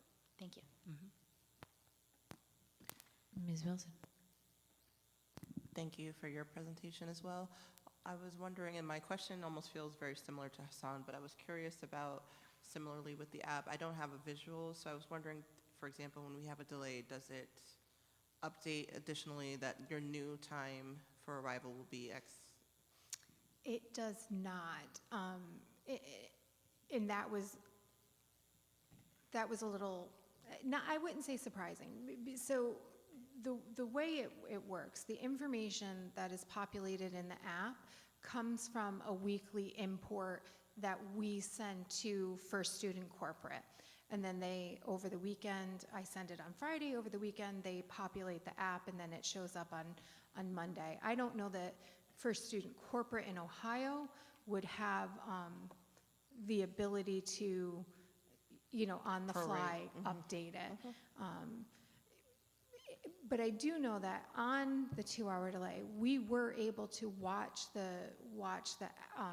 app, and as it was going to the stops, granted they were running a little bit late, but we were still able to decipher enough on our side. So a family member would be able to still evaluate. I'm going to just chime in, being one of those family members that relies rather heavily on First View, which is the name of the app. You can see the bus moving. So while the time is not correct, it tells you your stop time. So right now it says, my son's stop is at 3 o'clock. It always says my son's stop is at 3 o'clock. But I can actually see the bus moving around the city. That was my question. So- Is it like Uber where you see it in progress, Yes, or you Pizza see- Tracker? You see it as Ms. Town was saying, it updates every 30 seconds or 15 seconds, so you see the little bus moving, and you, after the third day, you know the bus's route, and so you know, okay, I can see the bus going, and you can see what's happening. So it does not update the time like it would on CDTA, where you actually get the, real-time estimated time of arrival. But the bus stop runs are not very long, so you can pretty well estimate, oh, okay, well, I see it's there, and I know I have to be there. in Well, it 10 actually minutes. does update it. It's more a countdown. Like, it says 28 minutes, and then it'll keep It does, changing, but right? those minutes are the minutes to the time it's supposed to be there, not the time that it's actually going to be there. But you can still see the bus, so it kind of works out. I actually want, if you guys don't mind, I'd like to actually ask a question. I was just trying to help feed that piece of information. I just wanted to go back to the average time slide, because did I read this correctly, that our average time for our elementary students is 39 minutes in the afternoon? All elementary afternoon ride average is 39 minutes? It is, and so I'll explain that. Okay. That, we have a lot of students that are McKinney-Vento that live in Waterford, Hudson, Okay. Clifton Park. I'm just going to cut you off just to keep it short. So you're saying some of them are very, very That- long and it affects the yeah, average. that- I'm wondering if we could present this information rather than as an average, as a little histogram, that we say 20% of our students have a 10-minute ride, 50% of our students have a 30-minute ride, and 3% of our students have an hour ride rather than an average, because I hear what you're saying, that's kind of a Yeah. misleading statistic. It is, yeah. Okay, thank you. That was my question. Ms. Smith? And Superintendent, maybe this is a question for you, and I really don't want to get this deep about it, but I just wanted to ask, in the conversations that you're likely to have with the city around collaboration, are you looking at sort of, especially for the walkers, the majority of students walking from one area to this school, from this area, or is it pretty much main sidewalk area? Like, you know what I mean? Are we looking at just clearing some of the main portions of the street, or are we talking about from a actual location? If we know we've got 100 walkers over here. So we have to flesh out what that's going to look Okay. like. This Okay. was an initial conversation that we had with our leads yesterday, and so we have to flesh out exactly what that looks like, keeping in mind we have staffing limitations, understand. we have, salaries and things like that we have to make sure that we adhere to. But Member Krejci just had a great sidebar with regard to, as we talk to our community about making sure, just a reminder to plow your sidewalk and clear your driveway, et cetera.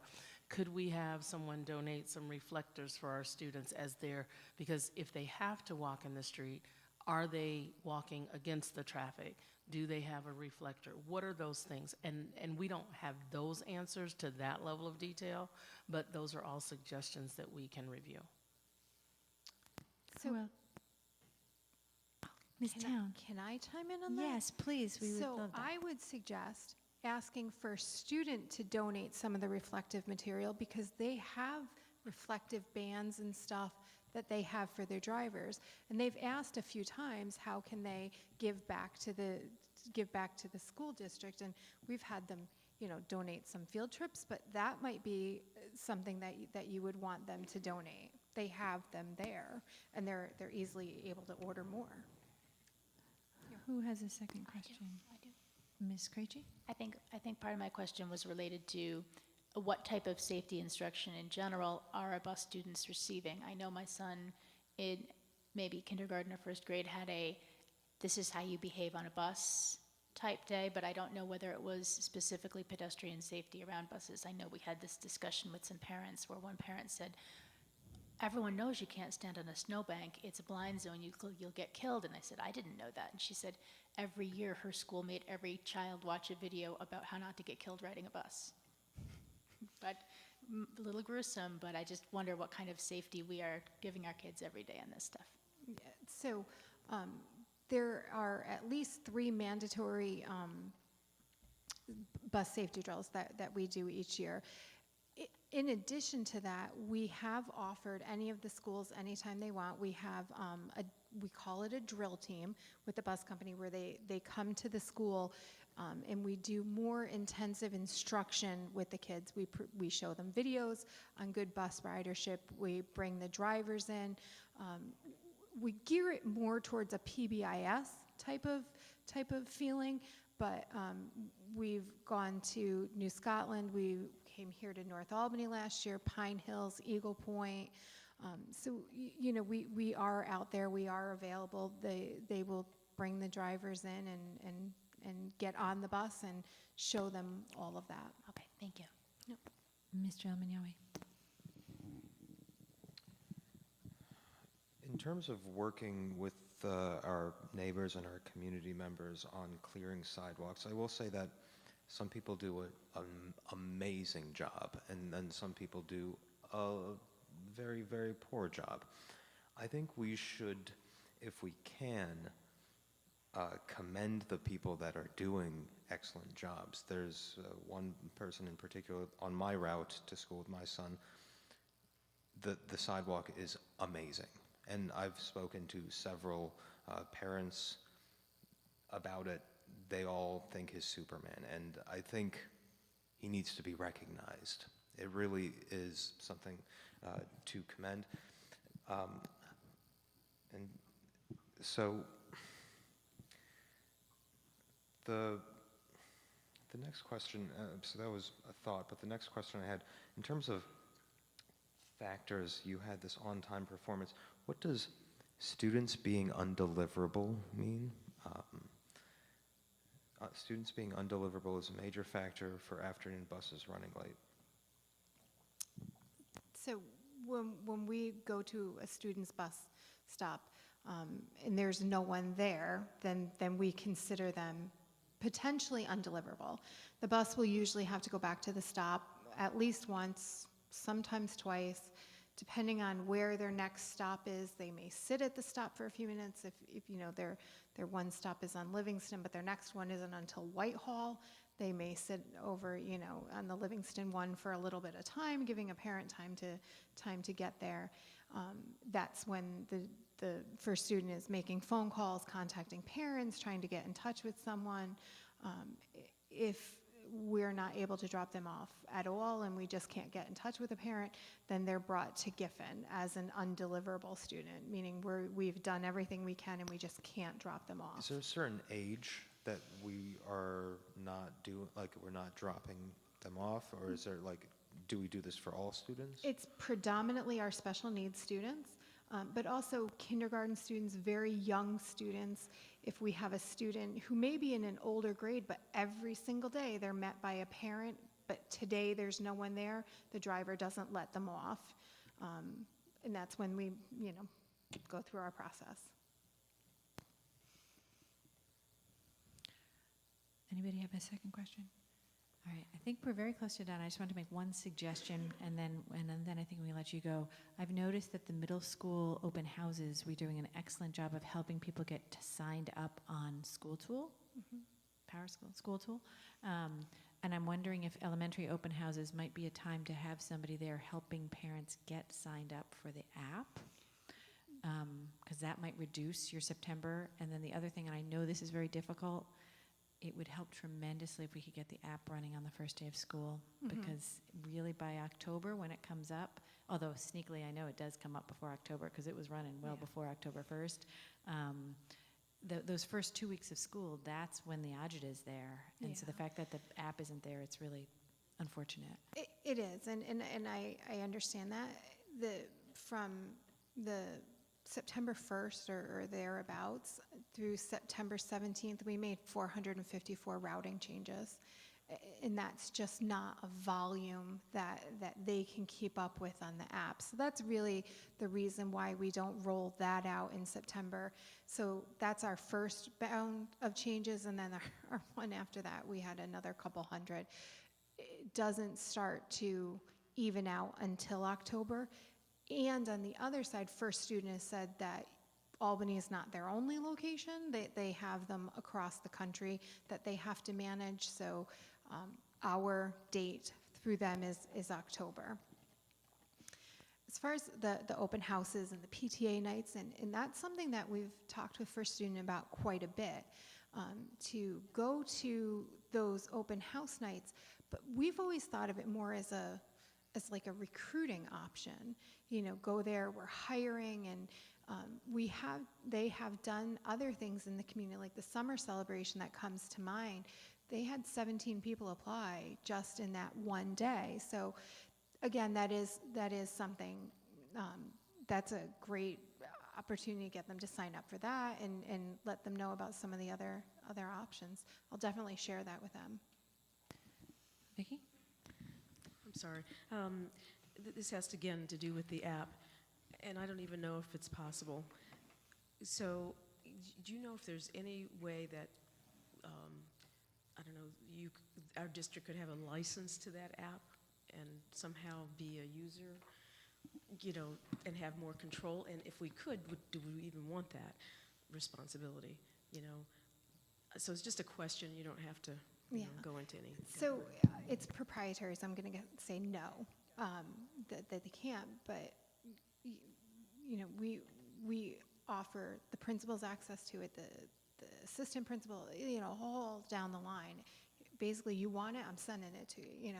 So we do offer it to everybody, and it has limitations, but it's still I was just looking great. at some way of allowing some more control around the early I start suspect of that using they're it. well aware that they have to make some improvements to their technology, because this is not, their local route manager should be able to update it without having to go to the central office and wait for the weekend. And I'm sure they know that in their office. They only rolled the app out. This is the second school year that it was available. So if you look at it this year versus last year, they have made improvements, and they get feedback, and they send surveys or questionnaires every once in a while to me, and I presume to users too, about what do you think. And there's always the feedback button that you can click to. All right. Thank you again for your service to us at the district, and best of luck with what comes next. And thank you for the excellent presentation tonight. So that brings us to a section of the agenda on the subject of the calendar. We're going to talk first about some impacts on this year's calendar, and then we're going to talk about next year's calendar. Mrs. Adam. Madam President, members of the board, at this time, Mrs. Bechtel will come forward. We've had some discussion with regard to priorities and just making sure that we are on the right path with regard to decision-making that happens with our calendar each and every year, and the considerations that we look at. And so Ms. Bechtel will share with you some of the concerns that are coming up that may impact this year's calendar, as well as moving forward with the 2021 school year. So, Mrs. Bechtel. Thank you. Good evening, Board of Education. A quick update on the 2019-2020 calendar. Basically, I just would like to report the number of people who took advantage of the opportunity to go vote, which of course we very much support. People wanting to do their civic duty.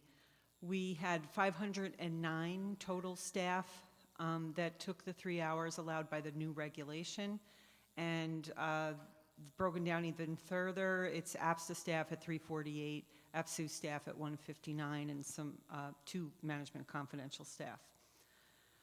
So basically, what this experience makes us do is think about what's going to happen for those other 2 primary days that will take place this year on April 28th and June the 23rd. June the 23rd falls in the very last week of school.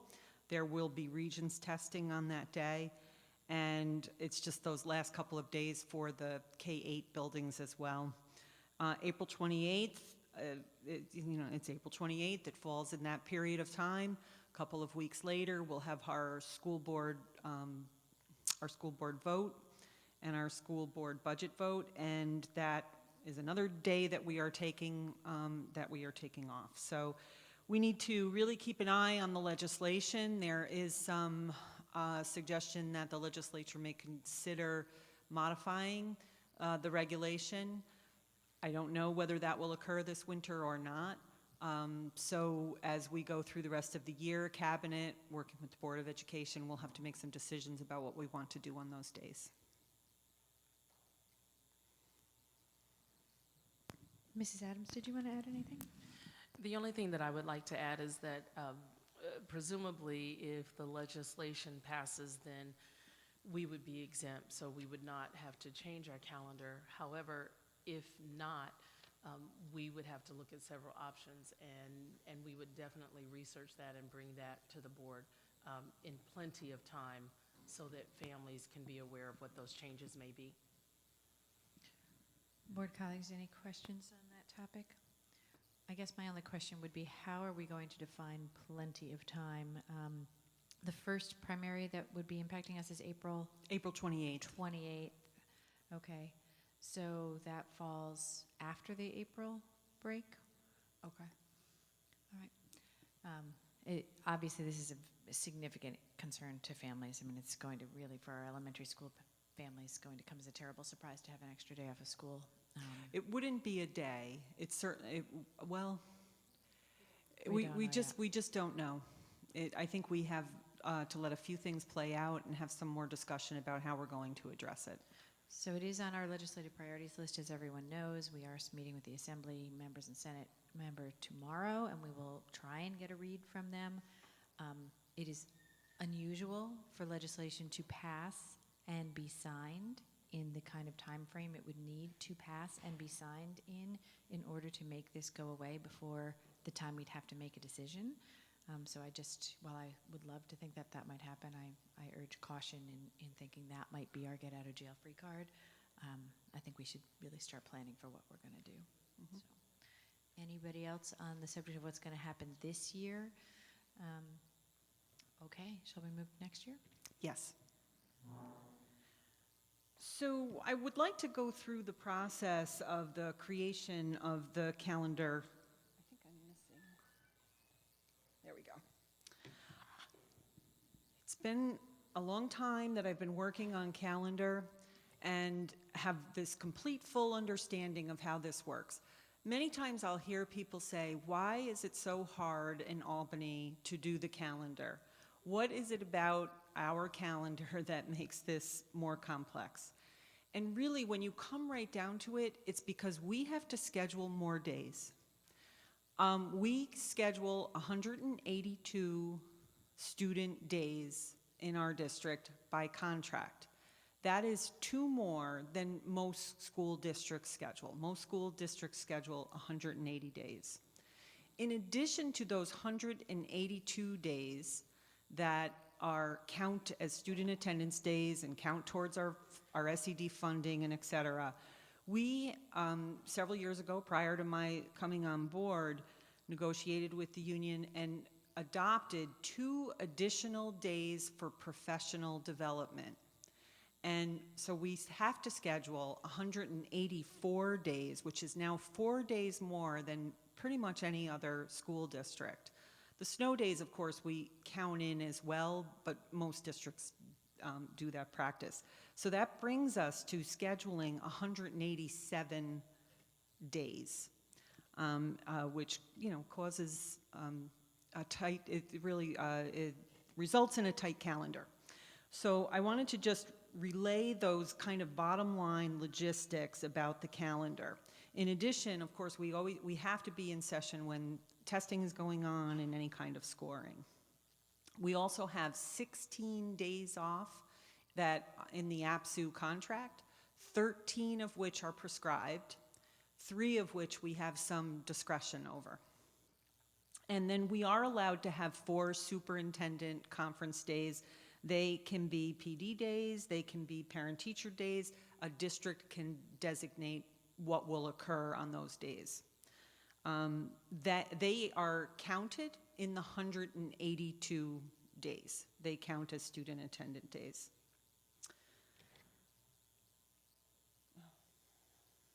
Next, our calendar committee priorities. So we spent quite a bit of time last year really prioritizing our needs. And they are that no student attendance on election days in the interest of student safety. With the state of the country and concerns around really making sure that our students are safe and secure, to be open on those days was not an option, or is not an option whenever possible. We also have prioritized having a staff PD day prior to the first day of school, and that would be in above and beyond, or in addition to, the APSTA teacher PD day that the teachers have to simply just prepare, in their classrooms prepare, and it's one of those 2 teacher days that don't count as a student attendance day. And then basically we have those few discretionary days, and when we consider those discretionary days, we're thinking about our labor contracts, we're thinking about these priorities that I've identified, the academic needs of students, and then really the maintenance of appropriate levels of staffing. So that's the how-to. The committee has actually met twice so far this year. It is an exercise in really sort of establishing where we might go, because we do not have an official BOCES calendar yet. So I do the projections, and we do work with a draft calendar that is a possibility, but it can't become an official presentation about what that will look like until we have that official BOCES calendar, which and also the New York State, the Regents exams, the testing calendars. But I think actually these couple of meetings that we have really been beneficial for us to go over some of the concerns that the board has raised in the past. So I'm going to go through those one at a time. The first one is the elementary half days. And that has been, because we know that's hard on families, and it's been something that has come up every year. And you have asked me in the past, why can't we just do one day, Karen, and then have, go all day, the second from the last day, and then have the day off? Well, because it wouldn't count as a student attendance day. Subsequent to that time, last year, SED has released this hourly calendar, which allows us to sort of count things up a little bit differently and count days a little bit differently. And as a result of that, we could actually have one day, a full day of school, the second from the last day of school, and then that last day reserved for that elementary school business graduations, whatever they want to get done on that last piece to close up the building. We could do one of 4 things. We could do that. We could maintain the status quo and have the 2 half days. We could reduce the half-days and only have one, go all day and then just do that. That's certainly within our purview. Or we could have no half-days. I think that would be very challenging for our elementary buildings, but certainly that is an option. So that was one of the first things that we had discussed. We like the flexibility that the new hourly calendar gives us. The only reason that we could potentially run into trouble with that is if we had some crazy snow year, and then we might have to, there's a possibility something like that might need to be pulled back. But I will say we do schedule our 3 snow days. We have a contingency plan for 2 additional snow days. We have some flexibility in our calendar to make sure that we can account for our snow unless something, unless Mother Nature really, really goes crazy. So, but I think we're good there. The second thing that we discussed were the religious holidays. And we had a really robust conversation, and we have 3 parents that are sitting on the committee too. So it's really nice to get their input. And they had a lot of questions, like what are other people doing? And you know, we talked through a lot of the just how it has worked in Albany, what other folks are doing, the impact that religious holidays might have. So one of the questions people ask me is, again, about others. So I went and did a little research and did discover that New York City does indeed close for Eid and the Lunar New Year. There are a couple of school districts on Long Island that also close for Eid. I believe there's one in Connecticut. That's what I could find in my little research. They were off in 1819 in New York City, but Eid is on a weekend for 1920, so it doesn't appear on the calendar this year, as you already know. Eid does fall in the APIB testing window in 2020-2021. We had talked originally about the possibility of maybe making that one of the contingent snow days. And then we came away from the table, and I'm doing the minutes and going through, and I'm going, no, well, if we have a contingency snow day and we close the district in May, then we close the district, and then we still have AP testing, and there's no teachers, there's no staff. So that would not really be an option. It's a little bit of a half measure anyway.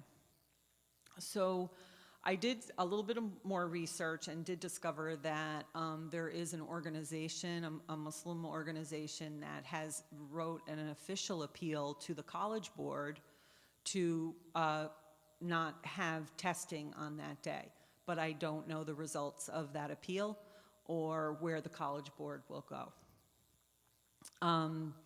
So in 2021, let me see, I've got this written down here. I want to make sure I get this right.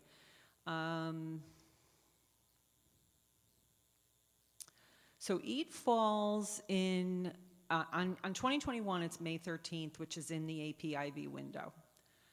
And just to keep in mind with APIB is those tests can be sort of made up. So they're not like the Regents. If you miss a Regents, you're dead in the water. No, that's not how this works. Those tests could be given a next day, and that is to accommodate kids who might be taking more than one AP. So then if they're taking 2 APs, they're at the same time, then they do one day and they can do the one the next. So there is some flexibility there. It is really about a 3-week process or a 3-week window when all is said and done. It's really like 2 weeks, but that it can bleed into that 3rd week in May. So Eid falls in the first week of May in 2022 on a weekday, and that would still be in the APIB testing window, and then it's out of the testing window. It's back, I think, at the end of April. And then, but also in 2024, the second Eid holiday will then come into our calendar, and with one falling in the testing period. So I think the region's testing period that year. So those are all things that I relayed to the committee and that we had a little bit of a discussion about. We didn't come to any full consensus because we don't have BOCES calendar yet, but we did talk about it at length. So that really was the religious holidays. The next thing we spoke about were parent-teacher conferences, and so what I'd like to bring to the board is a proposal. All districts have evening sessions for most districts have evening sessions for parent-teacher conferences and open up their buildings, an early evening for parents who work in the day, and then generally they also have a day component for people who might be working nights. And they also, most districts offer more than one opportunity for parents to come into the district. So one of the things that we spoke about, and this was sort of before, our first meeting was on November the 4th, the day before the vote. So this was before, that first initial conversation was before we knew the impact of the voting. So we'll take that out of the equation for a few minutes while I put this idea at least on the table as something that we did discuss. We thought that we could take our parent-teacher conference day and split it in half and have a half day in the afternoon, have kids in the morning, have a half day in the afternoon with parents, and then have an evening in that day, in that period of time as well, either the day before or the day after, so that you have an evening session, you have an afternoon session, but what is involved is there'd be a half day of student release involved in doing that. And then we would replicate that in the probably the first week in February after right around the second quarter. And that way you have added some time, because what you've done is you have a full day of school, you maybe go from 4 to 7, open the doors, you go to school the next day, you have a half day with kids, send them home, and have a half day in the afternoon. So you have these two opportunities twice a year, but it would involve the half day. The committee really loved the idea of the evening and the two sessions, particularly for the elementary schools. However, I guess the idea of those additional half days was not as welcome.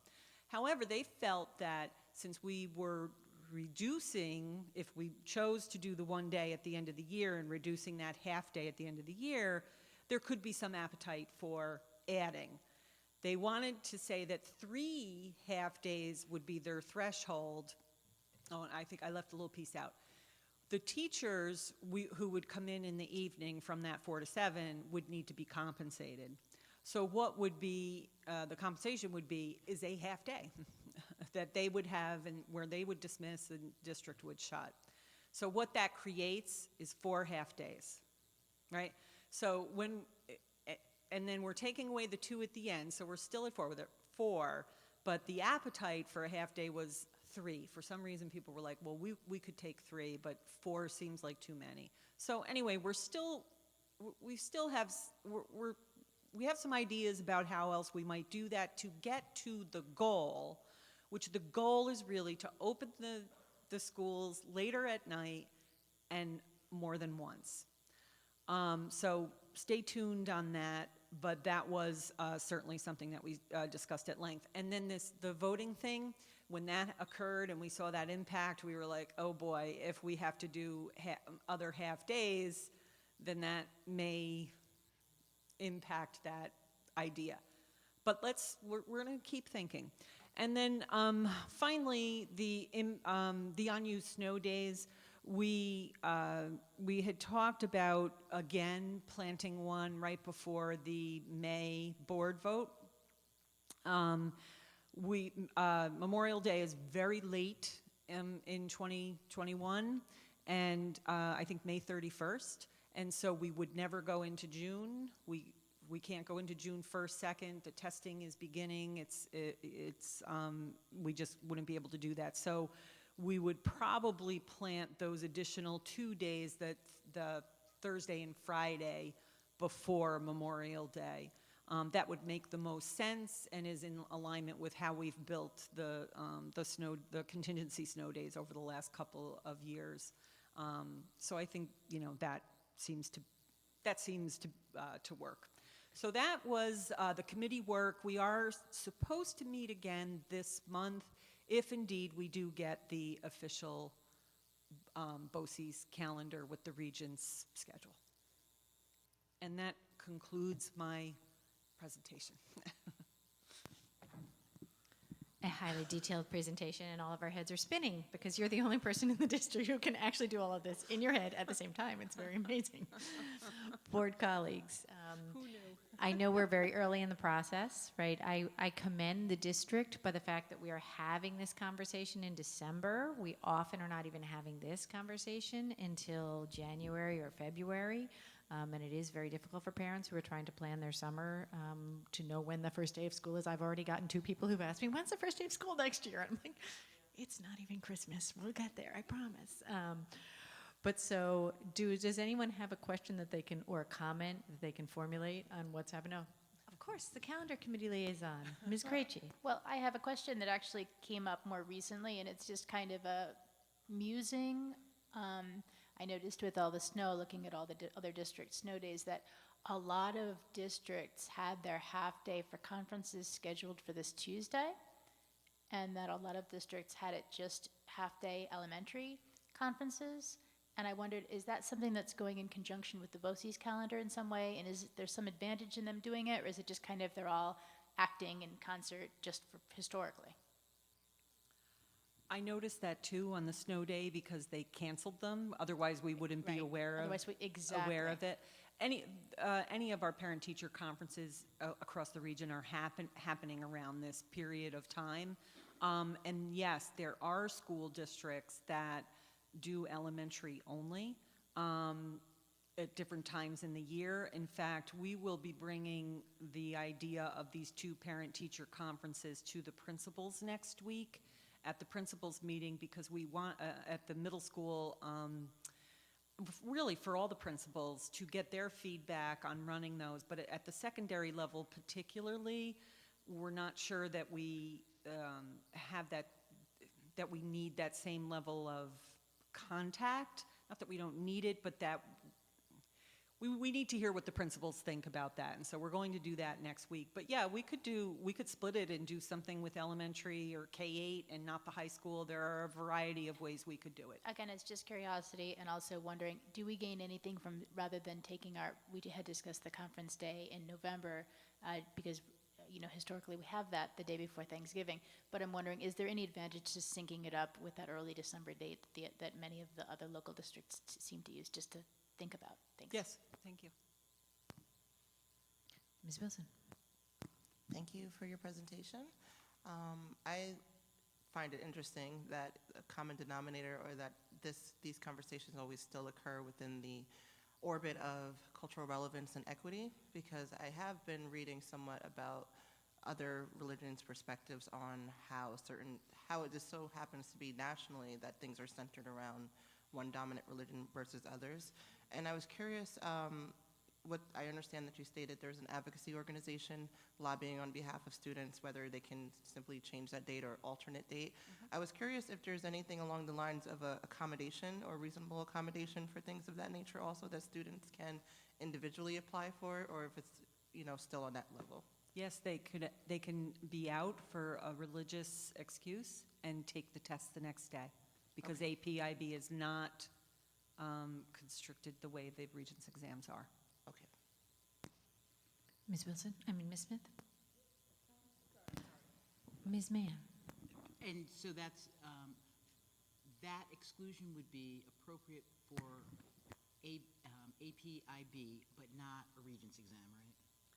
Correct, but what happened when Eid fell during Regents Week last year, I think actually the year before, is the state made it a rating day, and there were no tests administered on that day.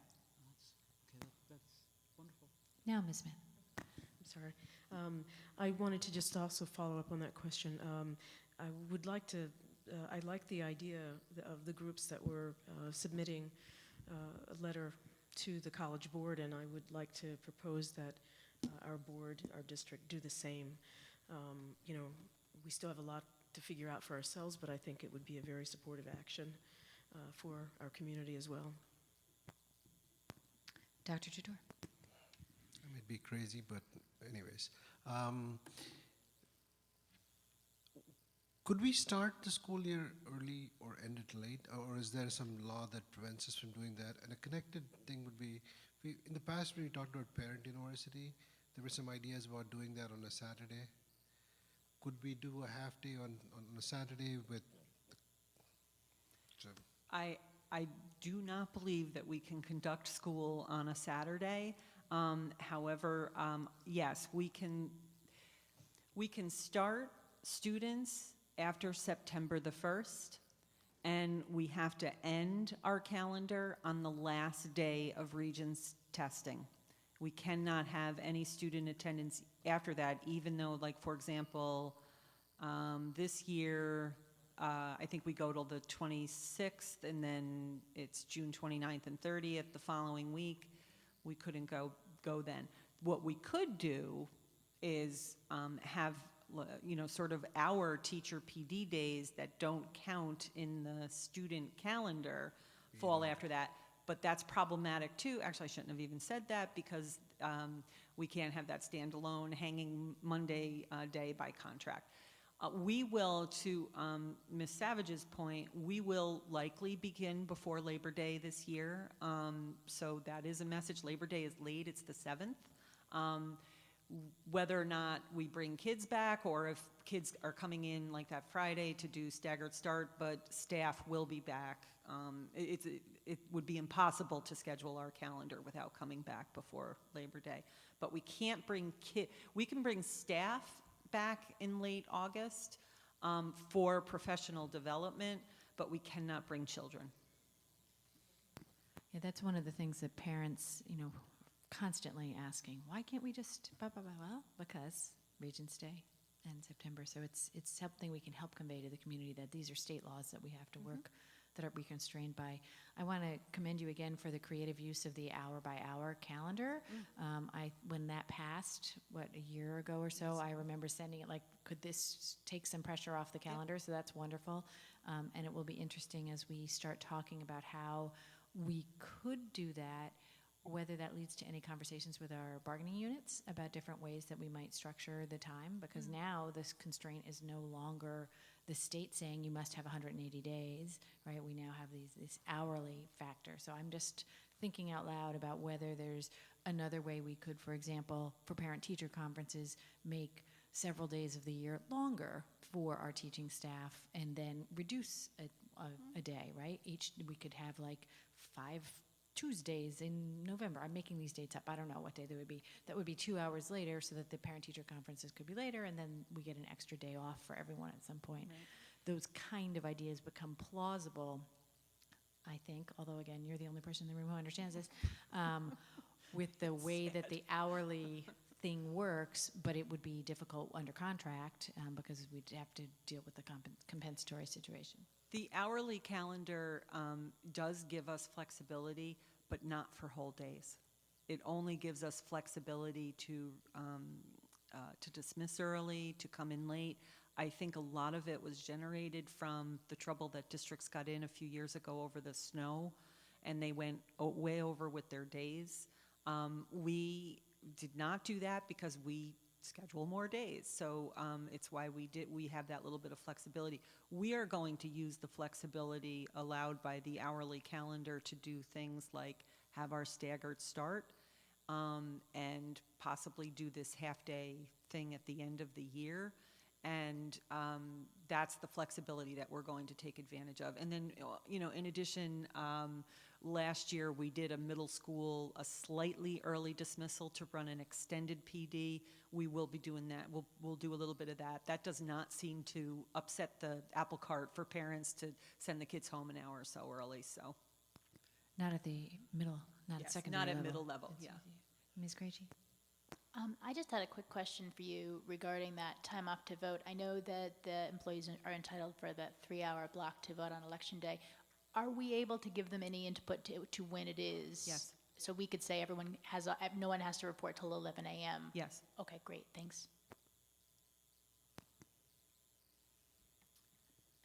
It does help, although it's interesting because we closed on Election Day for safety and security reasons, and it was really lucky that we were closed on Election Day this year in terms of having no children in the buildings. If the number of staff had Yes. taken advantage of this, it would have left the district in a very, very difficult situation, so. Yep. Interesting. Anyone else have commentary or questions? Oh, Ms. Krejci? I just had one more question because this is something that you had developed further since the last calendar committee meeting. I didn't quite follow the logic that we can't potentially use that third unused snow day on Eid because it could be a AP testing date, when you also said that AP testing dates can be rescheduled, that they're not always locked in place for when kids take more than one exam or something. That's true. I think it could be a challenge dependent upon what tests are falling on that day, to reschedule. Not that you're really rescheduling. No, what you say has value, has merit, but I don't think it's something that we should court unless, we could deal with it if it turned out that we had to, but I don't think it's necessarily something that we should court because, there's just so many days to conduct testing. We have a lot going on in May and June, a lot of prep that we're trying to get. But yes, what you say has merit. I guess my personal, not as a member of the calendar committee and not speaking for the rest of the board, but just for myself, if we can't actually give a Eid off as a day in 2021, or at least give it off, or at least tentatively have it off as a potential non-snow day, I think it would be really great to get a letter to the college board advocating that they do not give exams on that day this year, so that we can be in a better position to accommodate our students. I think that the Government Relations Committee could certainly put together a letter, because there's a model letter. It wouldn't take very much to just take the model letter forward. I was just going to say we should do that. And in fact, we could go through NISBA, and maybe through NISBA go to the National School Board Associations and So perhaps, Mrs. Adams, you could work with Karen to get us the name of the entity that is done the model letter, and we can just piggyback off of that. The last thing I just want to say, because I feel beholden that I have to say it every year, is that I know this is sort of the third rail of the calendar, but I would like there to be a criteria for which religious holidays we take off that affects our longstanding religious holidays of Yom Kippur and Rosh Hashanah as well. I find it awkward that we take a week or 2 weeks at Christmas, and that we take a day for Rosh Hashanah and a day for Yom Kippur, and yet Eid we only take if we can make it work. I'm not comfortable with that logic, that historically, the historicity of those other days is seen as sacrosanct, and I feel like we should have a set of criteria that is broadly applied. So that is my personal belief, that we should have some set of criteria having to do with what percentage of the School District of Albany or the City of Albany attends a particular religious holiday, or some similar criteria. I know the Christmas thing we're sort of tied into because of the BOCES calendar, but the holidays that we choose to take, we're choosing to take. And it just seems very strange to me that we're basing it only on what has been historically true and not on what our current population is. Can I comment as yeah, a calendar please. member? Because we've discussed this at depth at the calendar committee, and it was discussed that which dates we prioritize has to do with the makeup of our faculty and staff, in terms of how many faculty and staff would likely be absent on days, and therefore not getting our kids a full education. That we think that a very large percentage of our kids would be taught by substitutes on Yom Kippur and Rosh Hashanah due to the makeup of the faculty. I also think that it has to do with the changing calendar. So, I have it projected out for several years, all of those holidays, and some years we might be, in 2021, we could theoretically take the Eid holiday because we have the flexibility, perhaps, to do it depending upon where AP lands. But some years there just isn't enough time in the calendar. Some years things fall on the weekend. Sometimes we have to schedule, or not have to, but they fall during the week. And every year it's a different year. And quite honestly, to have the school board vote, a holiday in May, those are very challenging times for students to be out of school and if we really are thinking about students in preparation for the testing that's coming, that is always a challenge too. And I totally understand what you're both saying, and I guess, Ms. Krejci, that is exactly my point. If there's a criteria and it's being universally applied, and if the criteria is staff attendance, that's a legitimate criteria. And I think if that's what we're saying, we should be explicit about that, the fact that that's what we're doing.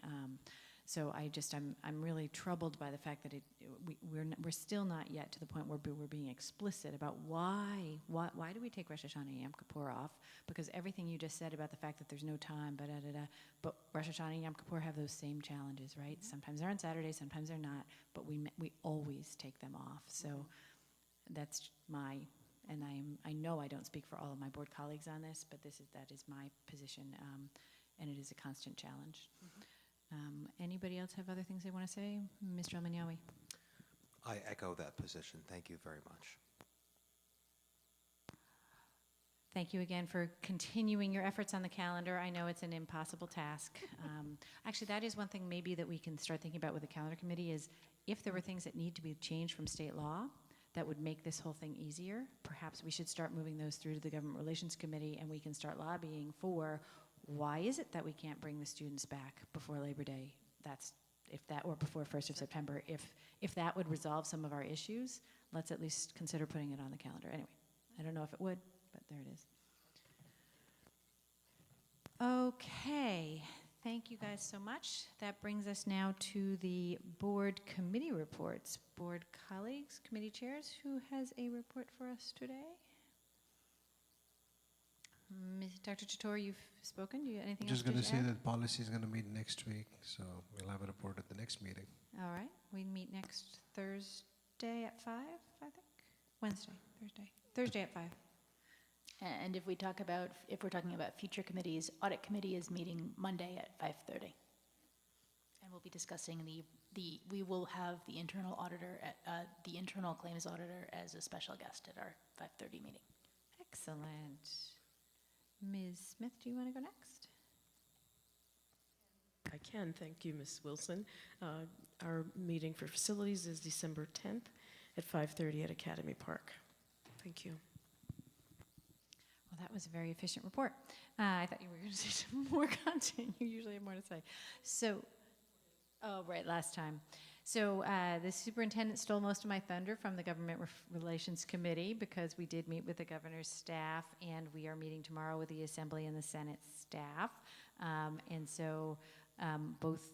think the meeting with the governor's staff went extremely well. They're always very impressed by our preparation, and it was extremely positive that he asked more information about how significantly we are impacted by the number of state-owned properties in the City School District of Albany. He really kind of keyed into that, so who knows if it'll lead to anything, but it was a positive development.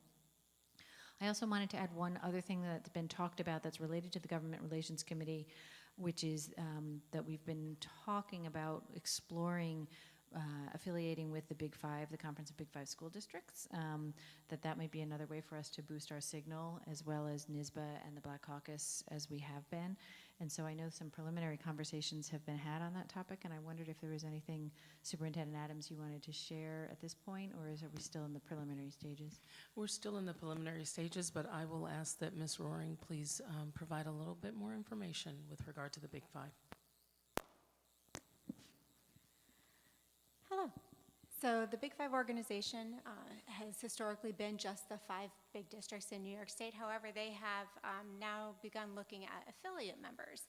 And that means that those districts need to have similar demographics to their core mission of the Big Five districts. And pulling together some data, what we have found is that Albany has very similar demographics, similar interests, similar needs, and similar challenges around state aid. Mr. Lesko and I did have an exploratory conversation with our executive director. She has indicated that they, may be willing to consider Albany as a potential affiliate member. What we have found in those conversations was that we do have that commonality. That organization is very focused in terms of their lobbying efforts. They're very well connected here in the Capitol, and they only lobby for those specific needs that are uniform among their member districts. So we think that there could be some additional conversation around that. Okay. Those priority activities for them are listed on their website, and you can take a look at them, and they are clearly consistent with the kinds of things we lobby for in any case. So the question would be, thinking about the cost versus benefit, and that's the conversation we'll continue to have. So would it be okay for us to go ahead and pursue information gathering so that we could bring that back for discussion? Absolutely. We would Okay. want to have a full conversation. Perfect, thank you. Anyone else with either a committee report or a liaison report? Dr. Tour, you're bringing your microphone. Okay. Not a liaison report, but I just had the other comments. So that brings us now to other business items. Does anyone have anything for other business? Dr. Chador? Well, not business, but I happened to be at the Albany High School yesterday for their concert, and it is amazing. I just wanted to have a shout out for those kids, because with the challenges that the music department has faced, especially this semester, with the construction going on and not enough kids being accommodated on the stage, they still did an amazing job. And the first wind instrument, not the wind, the string instrument group, their teacher started the day before the concert, and they did an awesome job. So I just want to have a shout out for them, and kudos to all the teachers and the students. Any other business items or other commentary? Can I get a motion to adjourn? Ms. Smith, seconded by Ms. Krejci. All in favor? That is unanimous.